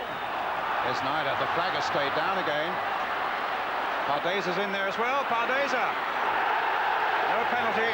The referee had a good look at it, and the Spanish players, two of them have pushed at him, and the substitutes have gone towards the linesman, and I think there'll be some more trouble here. Aragon is going to have trouble. He's got a yellow card. And they really felt that was a penalty. Did you think it was a penalty? I'd like to see it again, Brian. It all happened so quickly, but he certainly slid in. Whether he actually got the ball or not, I don't know. I think he may have. No, he didn't. I've seen them given, but I've also seen them not given the other night at Blackburn. I mean, I thought it looked like a penalty. Keith Gillespie said possibly it wasn't after the game, but difficult one for the referee. I don't know how far behind the play he is, but look, it's a reckless challenge, but it was a do-or-die one from Dixon, and he got away with it. It remains at 1-1. It remains 6 minutes left. And Seaman hits the ball forward towards Ian Wright. Knocked back by him. Solana gets it clear for Zaragoza.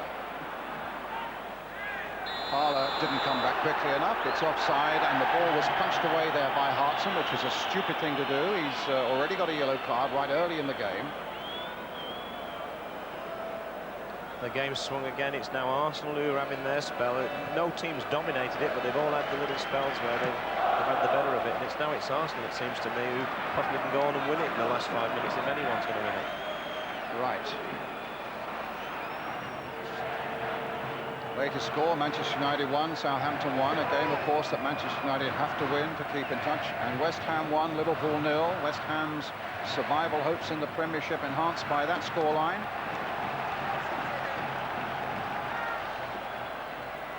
Liverpool, of course, already qualified for Europe through the Coca-Cola Cup final this season. Schwartz.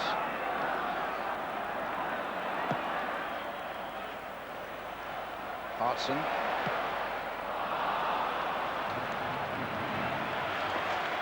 Parler just holding his head there, Brian, but I tell you, for me, he's been one of the outstanding players for Arsenal tonight. He started off bright. He hasn't been in the game as much in the second half.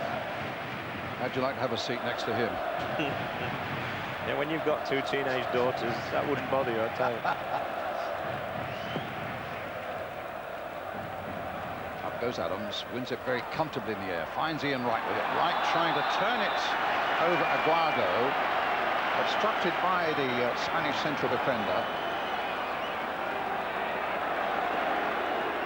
Arsenal's free kick. Stefan Schwartz with a bit of a nip in the air now after a beautiful day in Paris.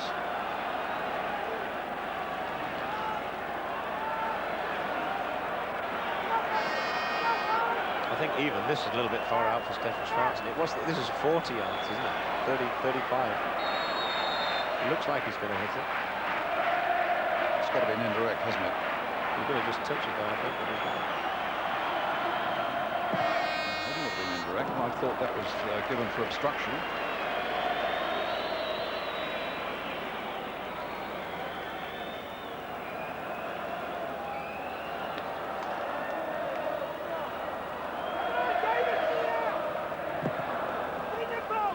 Extra time is beginning to beckon. There's 3 minutes left of normal time. Are we going to get another dramatic night of penalties here? Aragon knocking the ball forwards. San Juan, he's done well here. Not so well there. Goal kick. Excellent run from San Juan. You know, it's never easy to come on substitute in any game, especially a big game, but just didn't quite contact it the way he wanted to, but excellent run.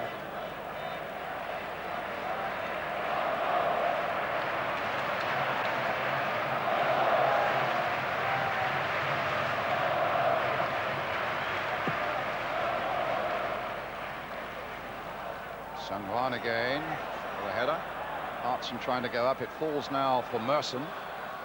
Merson, though, beaten by Belsway up to Pardeza. Offside against Sneijder, no doubt about that, and then kicks the ball away. Yeah, there'll be people watching that and thinking, hey, that's a yellow card. We've been seeing them all year long, all season long in England.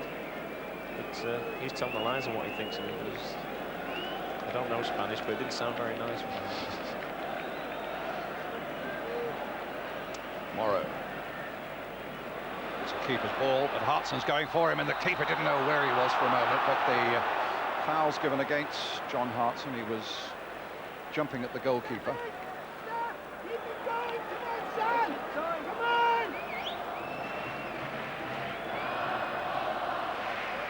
Wouldn't have been a foul when you first started commentating that, Brian? A long way. Used to knock the goalkeepers into the nets with the ball, didn't they?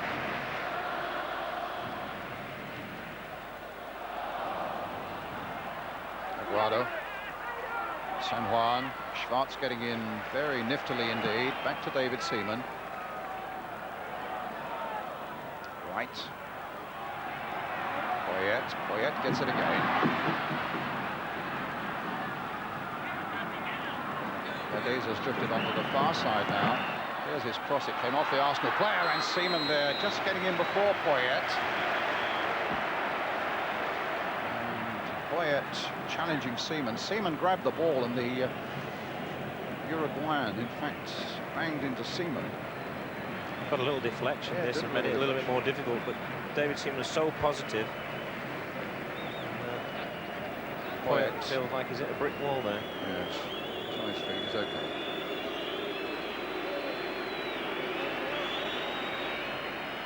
Just that little deflection there, and it helped it just perhaps fractionally towards David Seaman. Arsenal's kick.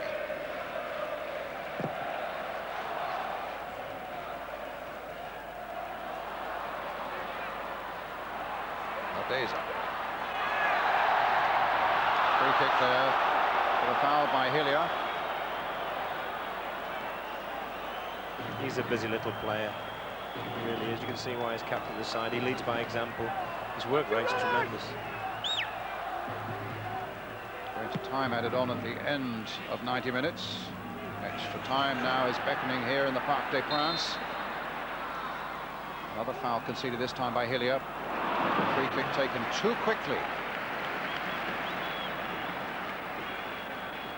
And Arsenal are thankful for that.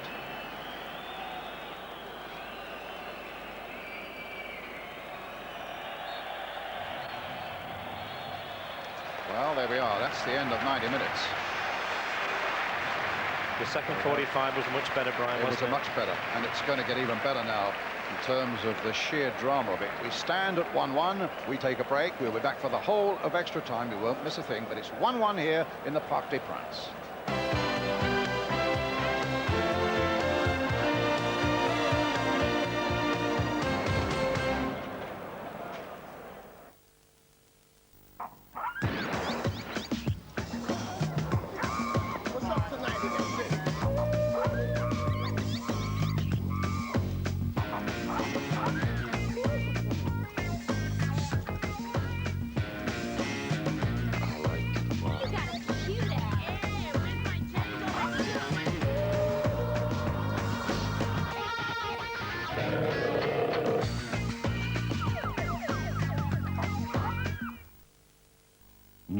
SensorTrack shock absorbers give you extra control when you need it most. SensorTrack shock absorbers only by Monroe, making the road a safer place.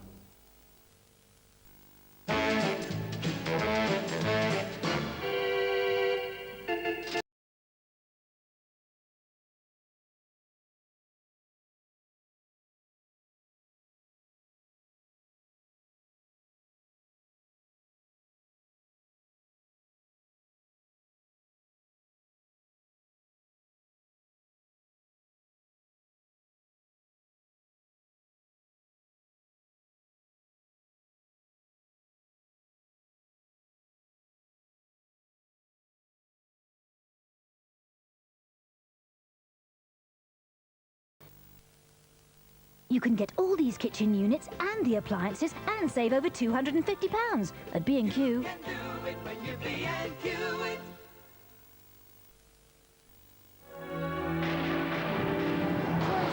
A tornado is a rapidly rotating column of air in contact with the ground. It comes from thunderstorms.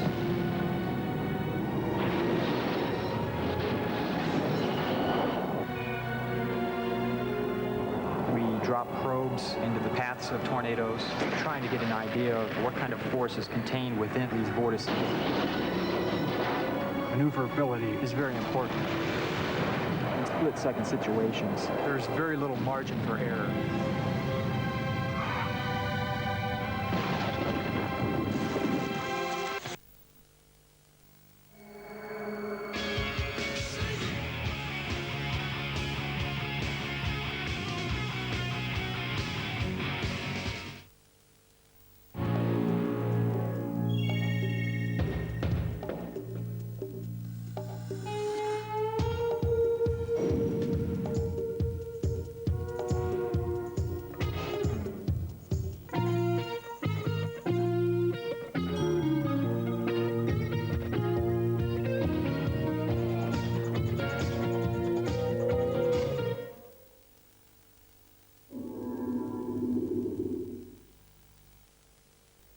Tackling even the longest grass is so easy with the powerful Flymo Ventura.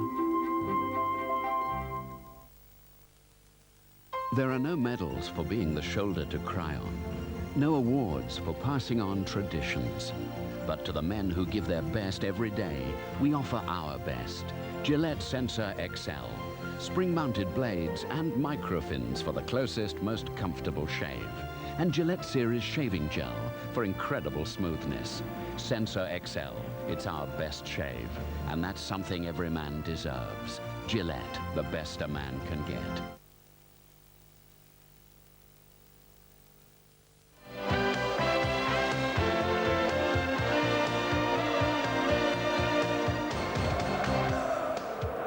We're into extra time here in Paris, and Terry Venables, just very briefly, it all came alive with the Snyder goal, didn't it?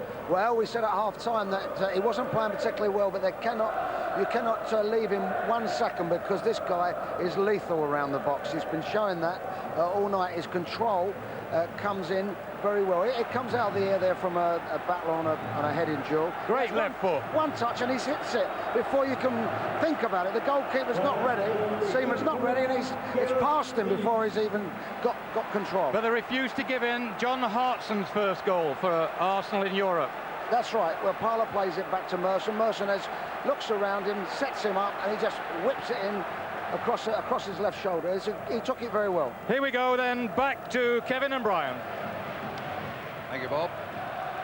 Arsenal will kick off the start of this first period of extra time. Seems with Arsenal we've been down this road before.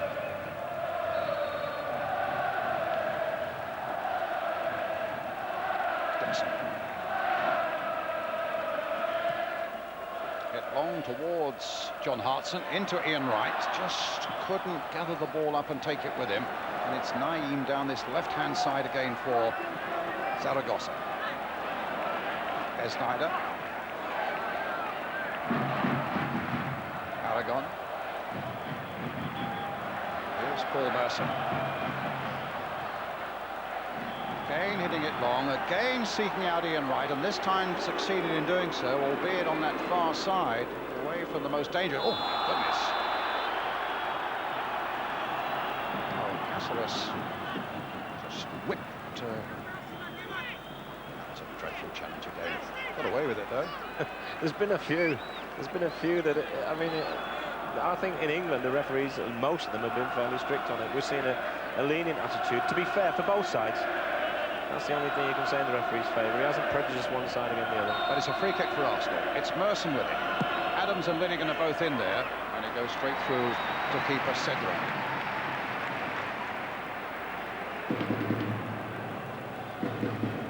Well, the drama of Coronation Street will have to wait until after the drama of this one. But as soon as this one is over, then we shall go north to Coronation Street.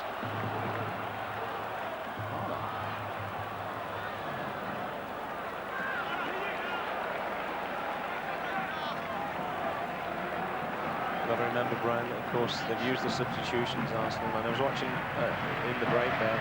They were all laying down, making sure that the cramp wouldn't come on, and that's a dreaded thing to have. I tell you, sometimes the broken leg's a bad thing, but cramp can be almost as bad out on a football field like Wembley or a big park like this one in Paris.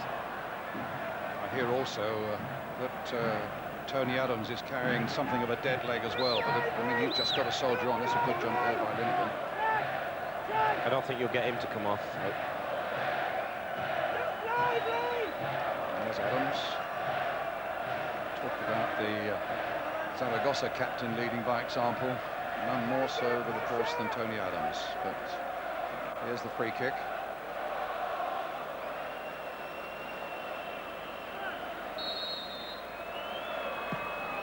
Aragon with it. I fancy that may have moved a little bit in the air, but the big man got behind it nicely. Struck it very well. What you don't want here is a deflection. It goes very close to two players. Oh yes, you can see the movement there, and just came back in a little bit.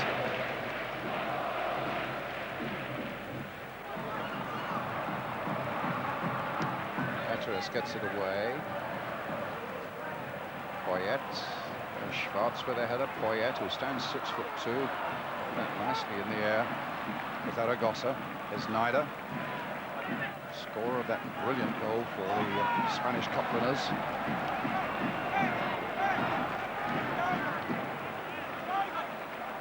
Solana. Chance for Arsenal to break. Ray Parlour leading it. Solana after him. Estevez coming across as well. Here's Dixon trying to keep it going for Arsenal. Morrow on the far side in a fair bit of space. Long towards Ian Wright. With a punt for Paul Merson. He's caught that on the volley, but he also banged it into Aguado.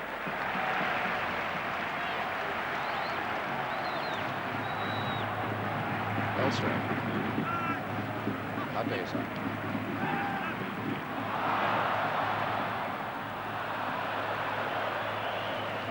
It's a little bit ambitious from Aragon there, but certainly the idea was right. He was fairly off his line, but had to lift it a lot higher.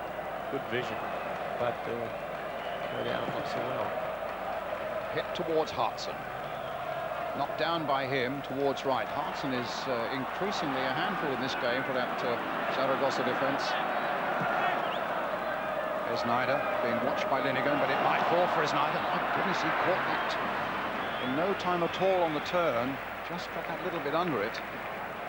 But from any range and any angle, this guy is a danger to the Gunners. Does very well here. He gets on the blind side of Linnigan.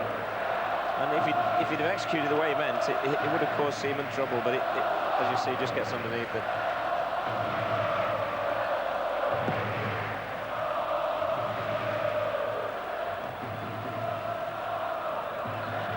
Jackson, Parlour, Hillier, Morrow.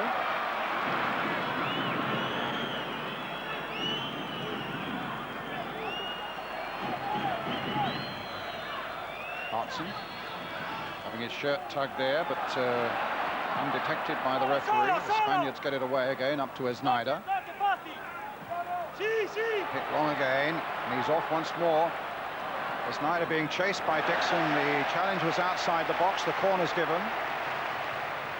Excellent challenge there from Dixon, because if he cuts inside him here, he's got a lot of space. He gets the ball. I think he's arguing for a goal kick. Certainly a corner.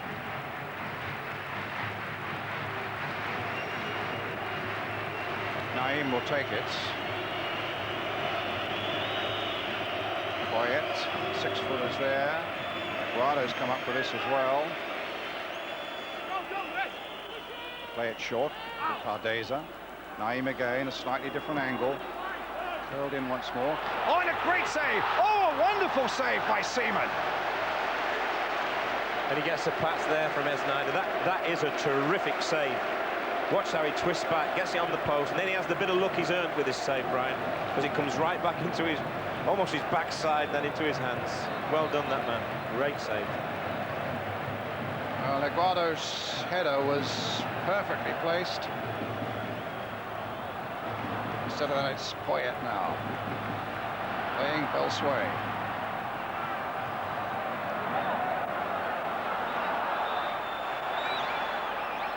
Snyder. Free kick. Conceded by Tony Adams.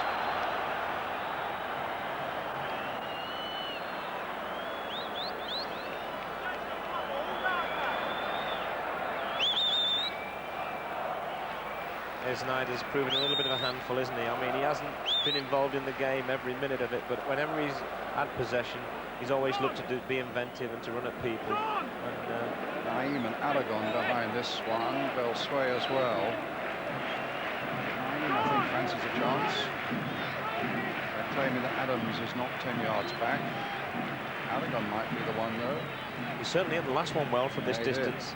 Terrific strike. I think this is a bit near, actually. Aragon's free kick. Oh, poor one.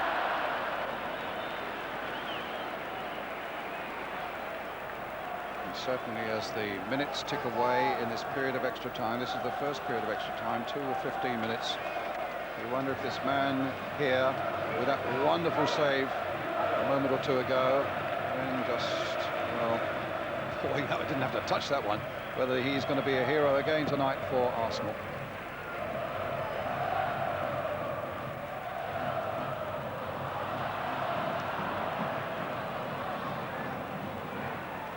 Finnegan up. Adams in. Pardeza.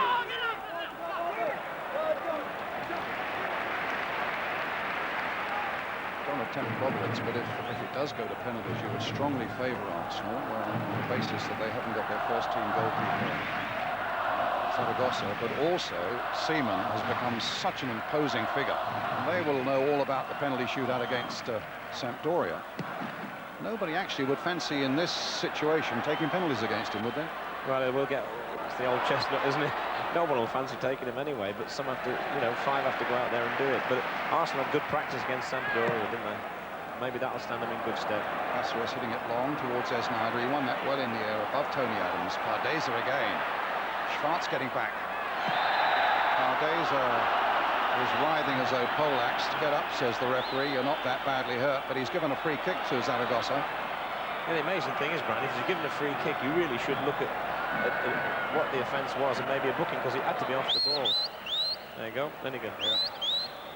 On the blind side. On the blind side, there was a bit of an left elbow there as well from Andy Linnigan.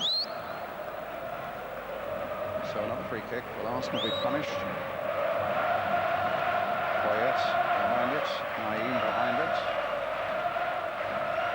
The Italian referee just getting the Arsenal ball, reluctant though they are to concede another yard.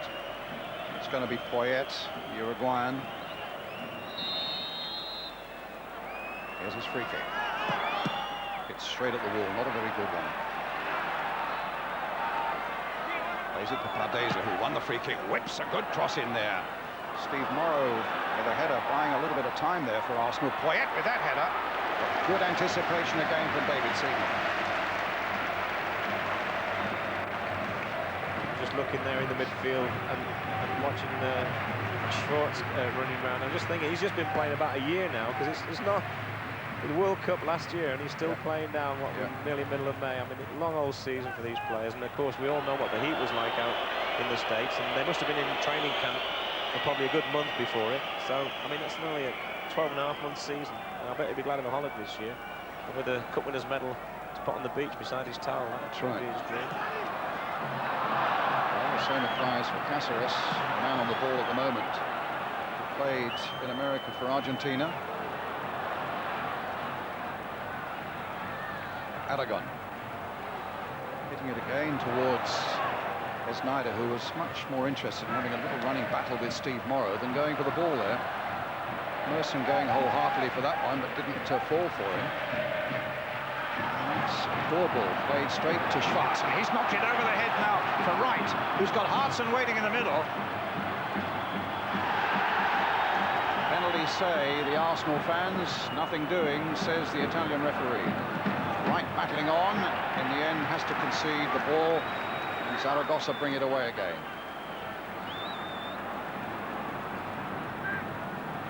Aragon.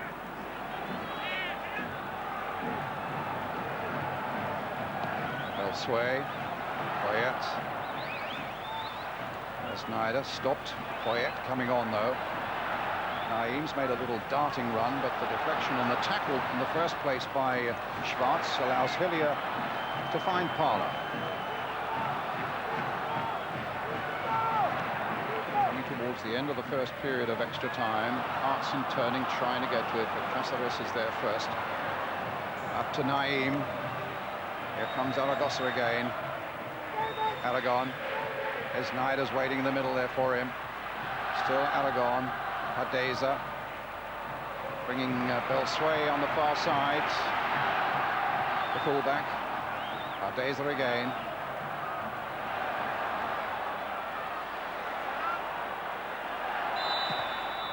And a foul by Ardeza on Adams in the end. A free kick to Arsenal.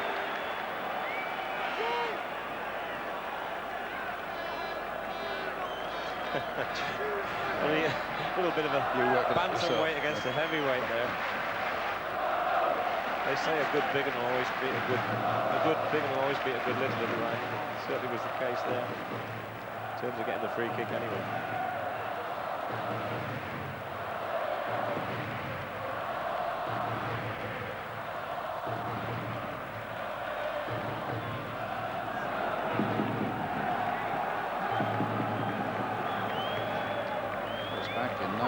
That Arsenal were involved in a penalty shootout in a final of this competition. They lost that one to Valencia. Let's hope if it comes to it tonight that history is not repeated. Adams playing it in now for Merson. The only time Arsenal have played a Spanish side, incidentally, until tonight in Europe. No, that won't reach Parler. Naeem niftily getting it away, gets it back again from Poyet. Ardeza, who's never stopped running all night. Sanhua. Sway going up on the far side. This is Snyder. Poyet.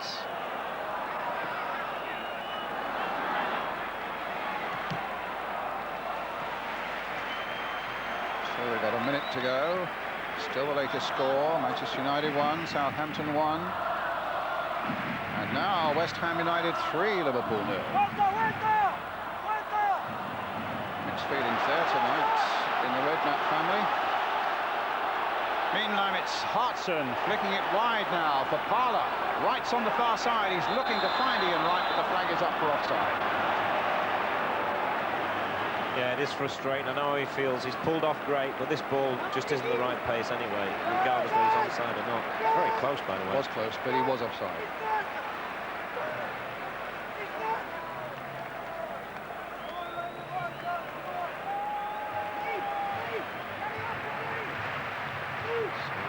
It's been down this dramatic road before, as we say, just a few weeks ago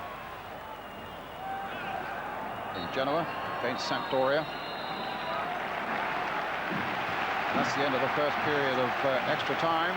Another 15 minutes to go.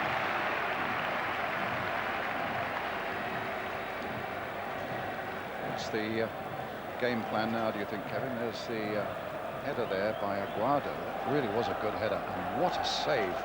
What a save that was. Off the post. Arsenal's a little bit of luck there, and the quick reactions as well. Grabbed it as the forwards came rushing in.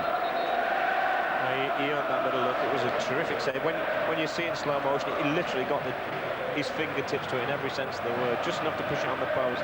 And I think had it come back over him and not touched his backside, really, which killed the ball. There certainly was a Real Zaragoza player going to get there first, so he earned that middle look. So how do you see it now, Kevin? I mean, is it just now a test of stamina and nerve, and who's got the little bit of extra strength? It's a very difficult one to predict because the game's, it's always been swinging to and fro in periods, hasn't it? I felt towards the end of that half, Zaragoza were again on the ascendancy. But they're just knocking it around a little bit better than Arsenal. But you've got to remember that, you know, the English season, I know we talk about it a lot. Arsenal will have played a lot more games than them to reach this stage of the season because of our league. And, you know, they just look a little bit sharper. But I'm sure Arsenal have another spell. And let's hope someone like Ian Wright can break the deadlock, because you'd love him to break the record, scoring every round. Well, he'd equal the record now because there's no one who's done it. Here's Wright. Will he reach Merson? Whether he does, and it falls nicely for Paul Merson. Oh, he couldn't quite get it through to Wright. Then Hartson couldn't quite get hold of it, but he's got hold of this, and he's gone past Belsway, and he's played a nice ball out for Parler. Dixon has gone flying down the other side and is infuriated by you can see what Dixon thought of Parler's shot. Just look at the run he's making on the left of the picture now. And yeah, if he goes in the top corner, he's a hero, but I'm afraid he's going to have to take a bit of a rollick in here, and he's certainly getting one from Dixon. When you run 30 yards like that, you don't get the ball. It's a long way back. Well, if you've just joined us and you expect to see all your friends at Coronation Street, they'll be coming up immediately after this game. Now, we've got 15 minutes of this. If it's not decided then, we get a penalty shootout. So I figure you should work on something like 25 minutes, maybe half an hour before you'll find Coronation Street. That's if we go to penalties. They'll need to have stayed behind in the Rovers. That's right. Let's have another quick pint in the Rovers. Right.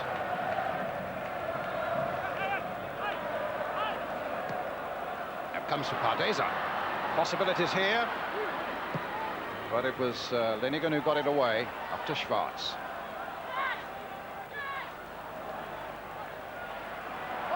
And he's outnumbered, and it's Aragon who comes away, helped by San Juan, but Schwarz is by no means giving that up, and then he loses out to the referee's decision, and it'll be a free kick to Zaragoza. Just throw the ball back, Schwarz, because you might be in trouble if you don't. That's it. Just frustration. He's battled away, but in the end he's lost out to a referee decision. Aragon with the free kick. Floated towards David Seaman and straight into those trusty arms.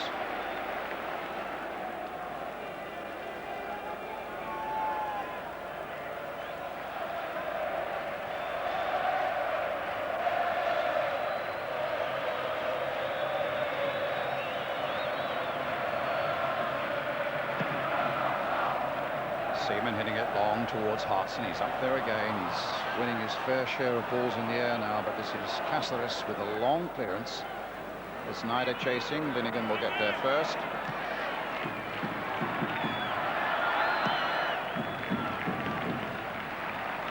Up to Parler. No, Parler's given it straight to Poyet. Now there's a free kick to Zaragoza. Aragon. San Juan. Can Morrow get there first? He can. Came off the hand, yes, indeed. The referee and the linesman between them made the right decision there.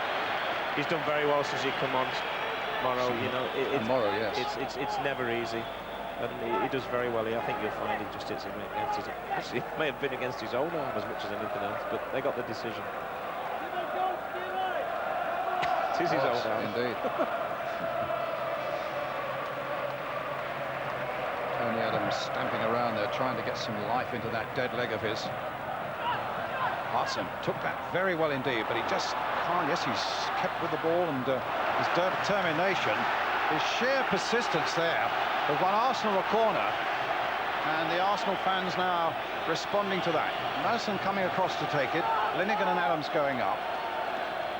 And this Cup Winners' Cup final still beautifully poised as we start this second period of extra time. Merson floating it in there. The keeper fisting that one away. Got a bit of height and distance on it, though. suddenly here's Naeem. Hillier trying to close him down. Aragon.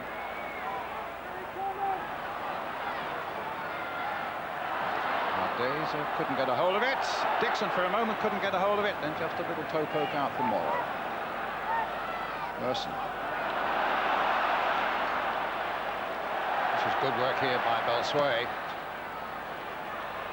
But in comes Hillier and then Adams. Merson hitting it long. And they're calling the keeper out because they knew that Wright was hard on the number 4 there, Cáceres. Distraction there on Parla. Oh, he's given it the other way. Now, how on earth can that be? Oh, and Hartson was getting involved there again. That's an incredible decision. He can't give it to Zaragoza. Except that he has. Yeah. Well, maybe he's getting tired. They've been out there over 90 minutes now. He's also into extra time, but that was a poor decision. Adams with a header. And is feeling pretty groggy, Tony Adams, actually. He keeps pulling his toes up in order to relieve them, cramp a little bit, and stamping around, try and bring a bit of life to those legs, and Arsenal are going to need that. Belsway will go through to David Seaman. Linigan's done very well for him at the back. You know, I mean, Holt and Adams have played together most of the season. He's come in there, he's slotted in, and really, you haven't noticed that they're sort of playing together for a few times in the season, and that's to his credit. Dixon heading it forward. That's a lovely little ball played by Linigan, just clearing the heads of the defender there. Parla couldn't take it up, but in goes Hillier.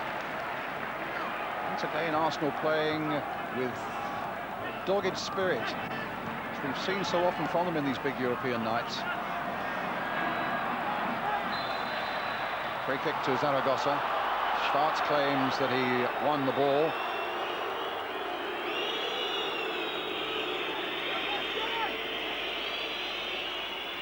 Tackle from behind, though, and it is supposed to be banned. There's been quite a few of them tonight, though. They're back in fashion. Adams getting in there first. Just for a moment, I thought everybody was leaving it to somebody else there. Another free kick to Zaragoza, conceded by Ray Parla. Naeem standing over it. The tide of battle has swayed quite dramatically from one way to the other in this game so far, and you just fancy it's going towards Zaragoza a little bit now. Poyet didn't get to that one, and Seaman did. I think two fairly evenly matched sides, contrasting styles, that's for sure, but neither playing with wide men. You know, it's had its moments, the games. It's never really got into top gear, but as you say, it's run from end to end, and that's been what's made it so interesting for me, anyway. And really, from here on in, it just lives on its sheer drama, doesn't it? Yeah, I mean, they're all the players now. You can see a lot of tired players out there. And the game hasn't been played at a ferocious pace, but they play a lot of rugby on this now. I think, you know, the grass is a little bit longer than what the players are used to at home, and maybe in Spain. And that's, you know, got a price to pay for playing on that sort of surface. Poyet hitting it long, looking for his nada. Linigan nicely in command with the header down for Lee Dixon.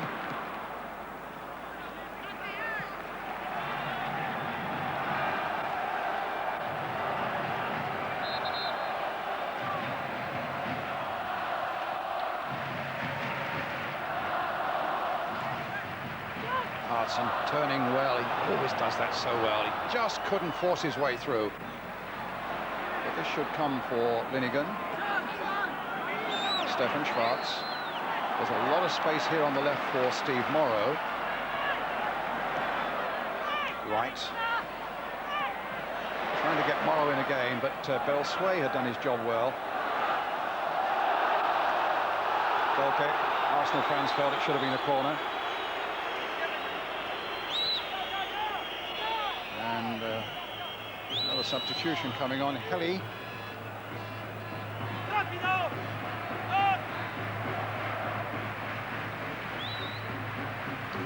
No indication yet as to who it's going to be. The electronic scoreboard goes up. Well, it might be showing that way, but it's not showing. It's Naeem who's coming off. The substitute's coming off, isn't it? No, it's not Naeem, it's San Juan. The substitute's been substituted. San Juan coming off. maybe that's because, Brian, that could be penalty taken with that in mind, couldn't it? Yeah, there's 6 minutes still to go.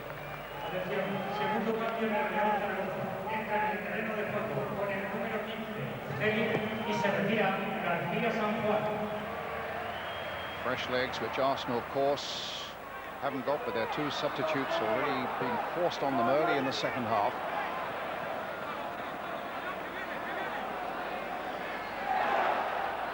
It's a goal kick. Right, not very happy with the treatment he got there from Aguado.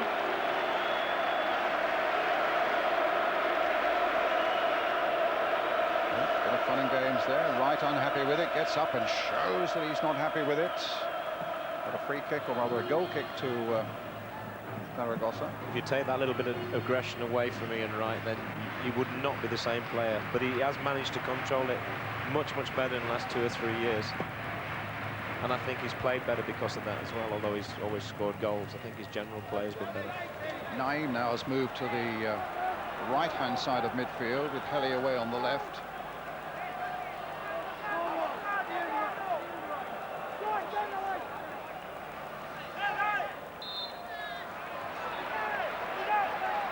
Five minutes now of extra time remaining.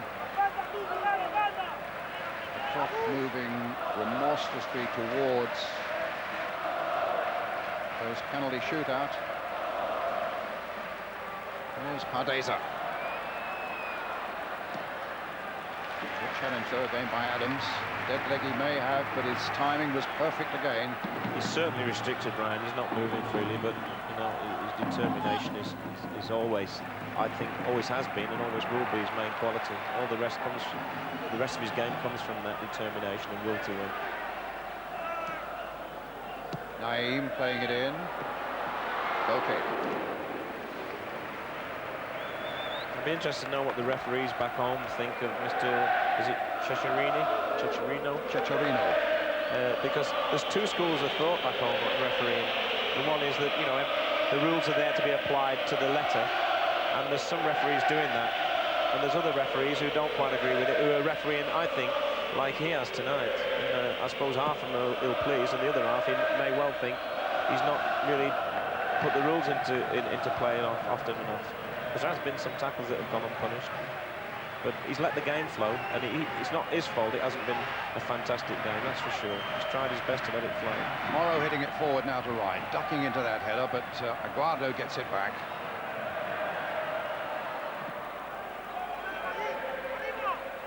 Up goes Morrow, wins it well again in the air for Arsenal.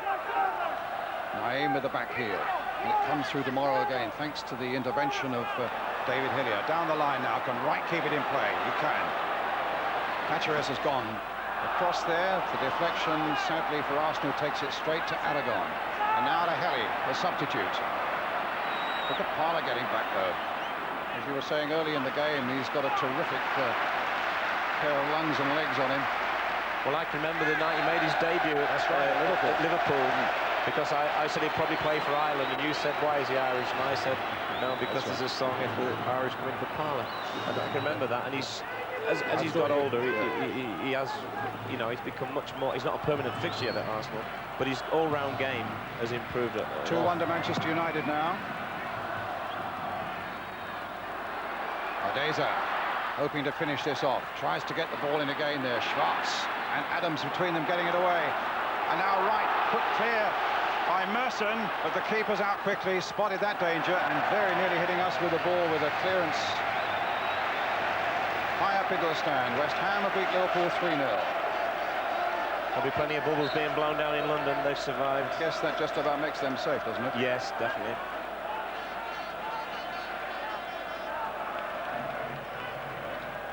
Here's Hartson, scorer of the Arsenal goal. And we're now coming towards the last minute of extra time. Adams has gone forward.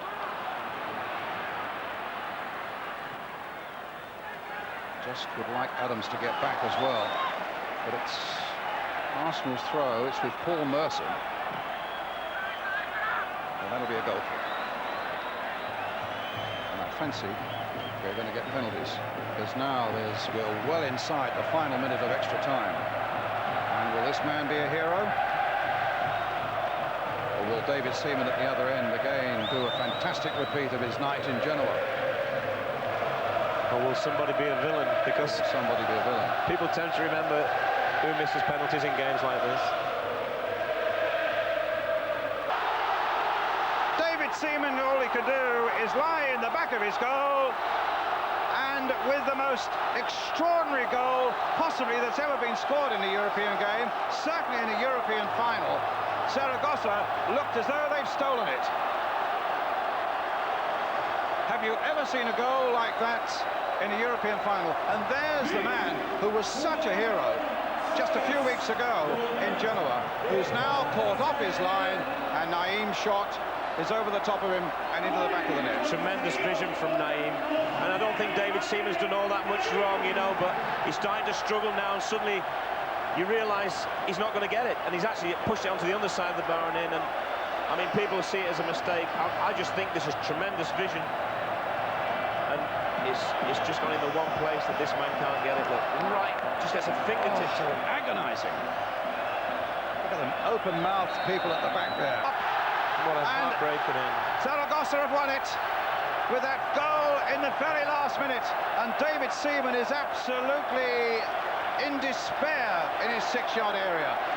What a contrast to that great big smiling face that we saw in Genoa just a few weeks ago. And Arsenal just can't believe it.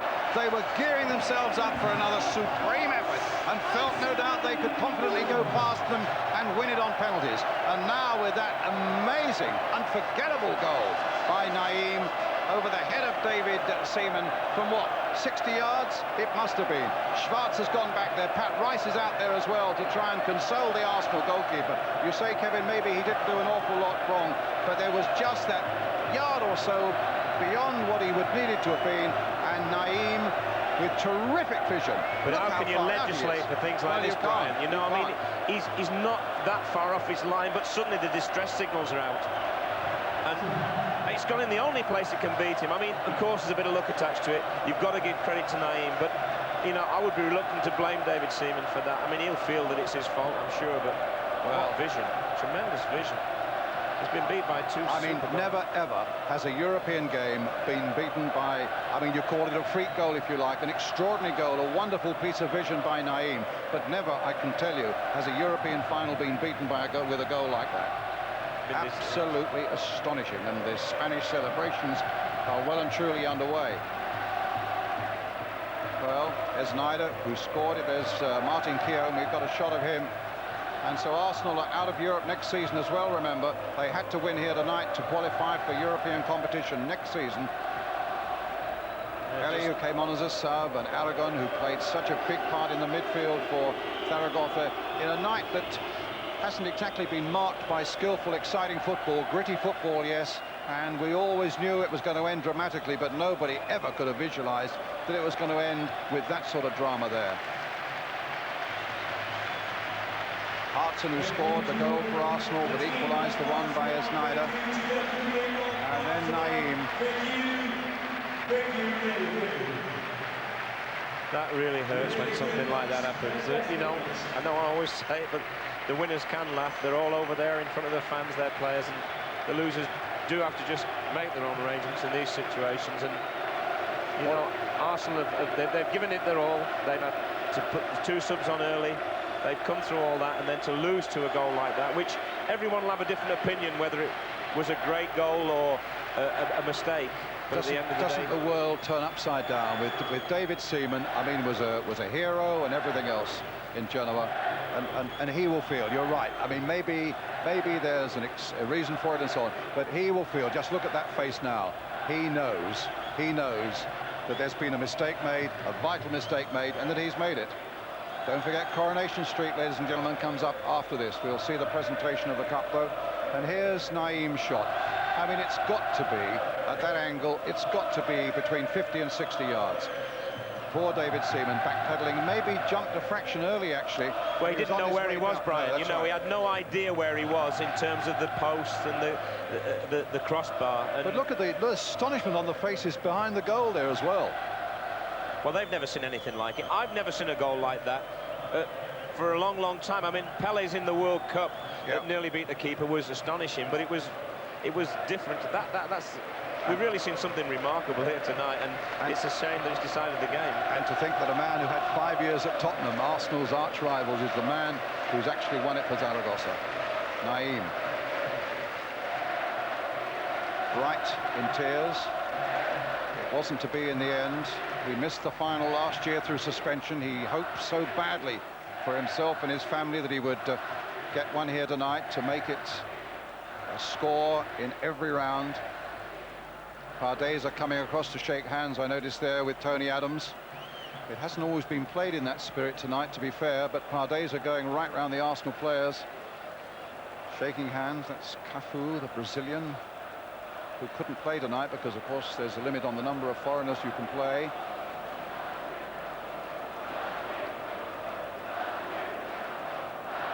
And we just wait for Leonard Johansson, the president of UEFA.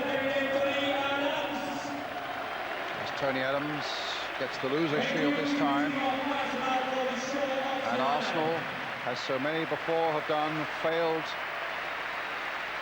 to retain a cup they won last year. It's never been done. Steve Morrow, Paul Merson, and Andy Linnigan, who did a good job at the back for Arsenal. You can't really fault Arsenal for their grittiness, their mental stability. But then they're just beaten by that astonishing moment from Naim. Hartson, the Arsenal scorer, his first goal in Europe. Lee Dixon with his charity haircut. Merson and Keown. It's good to see Martin Keown there with his badly broken nose that disrupted Arsenal. The Arsenal substitutes, Jeromia and Merson, and Vince Bartram, the goalkeeper.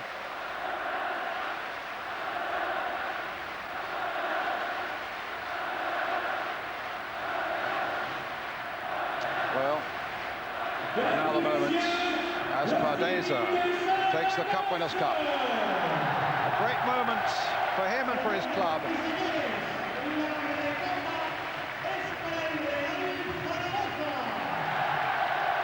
They won the Old Fairs Cup, but they've never won anything in Europe since then.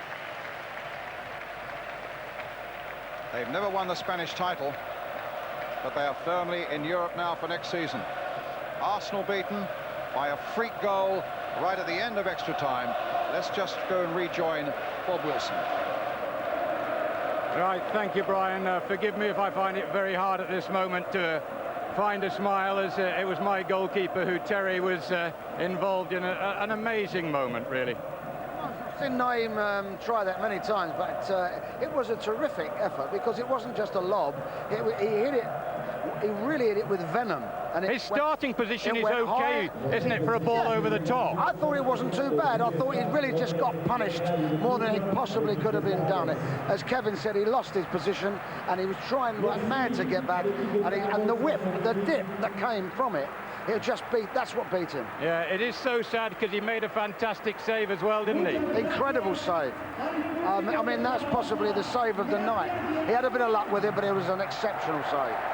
And you've got to feel for Arsenal. They've won it last year. This year that they're seconds away from penalties where the pendulum would have swung in their favour. And you can say that they can count themselves very unfortunate. Yeah, well, I'm not sure at this moment whether we can get an interview from any. Not at this moment, Terry. So let's just look back at the fact that Arsenal once again refused to lie down when they looked to be really under the cosh. They were under the cosh at that stage, and they looked as if they were really going to get done. And Adams went up when we all thought perhaps he shouldn't have done, and he got them back in the game, put a few problems in them, and Hartson got them back in there. Yeah. So in the end, I mean, we must hand it to Real Zaragoza. Great night for them. I thought they played well. As the game went on, they started really pushing the ball around, making Arsenal run their legs out possibly in the end. Okay, let me tell you that 2 weeks tonight, again on ITV, you can see the Champions League Cup final from Vienna. Ajax against the holders AC Milan. 7:25 we start on ITV. Tonight, though, in Paris, this was the agonising moment for David Seaman when Real Zaragoza snatched the Cup Winners' Cup. Naim's speculative Pele-type lob, travelling all of 50 yards. David Seaman unable to keep it out. Arsenal's brave attempt is over. Real Zaragoza win the Cup Winners' Cup. The night when you realise goalkeepers walk a tightrope. Bye-bye.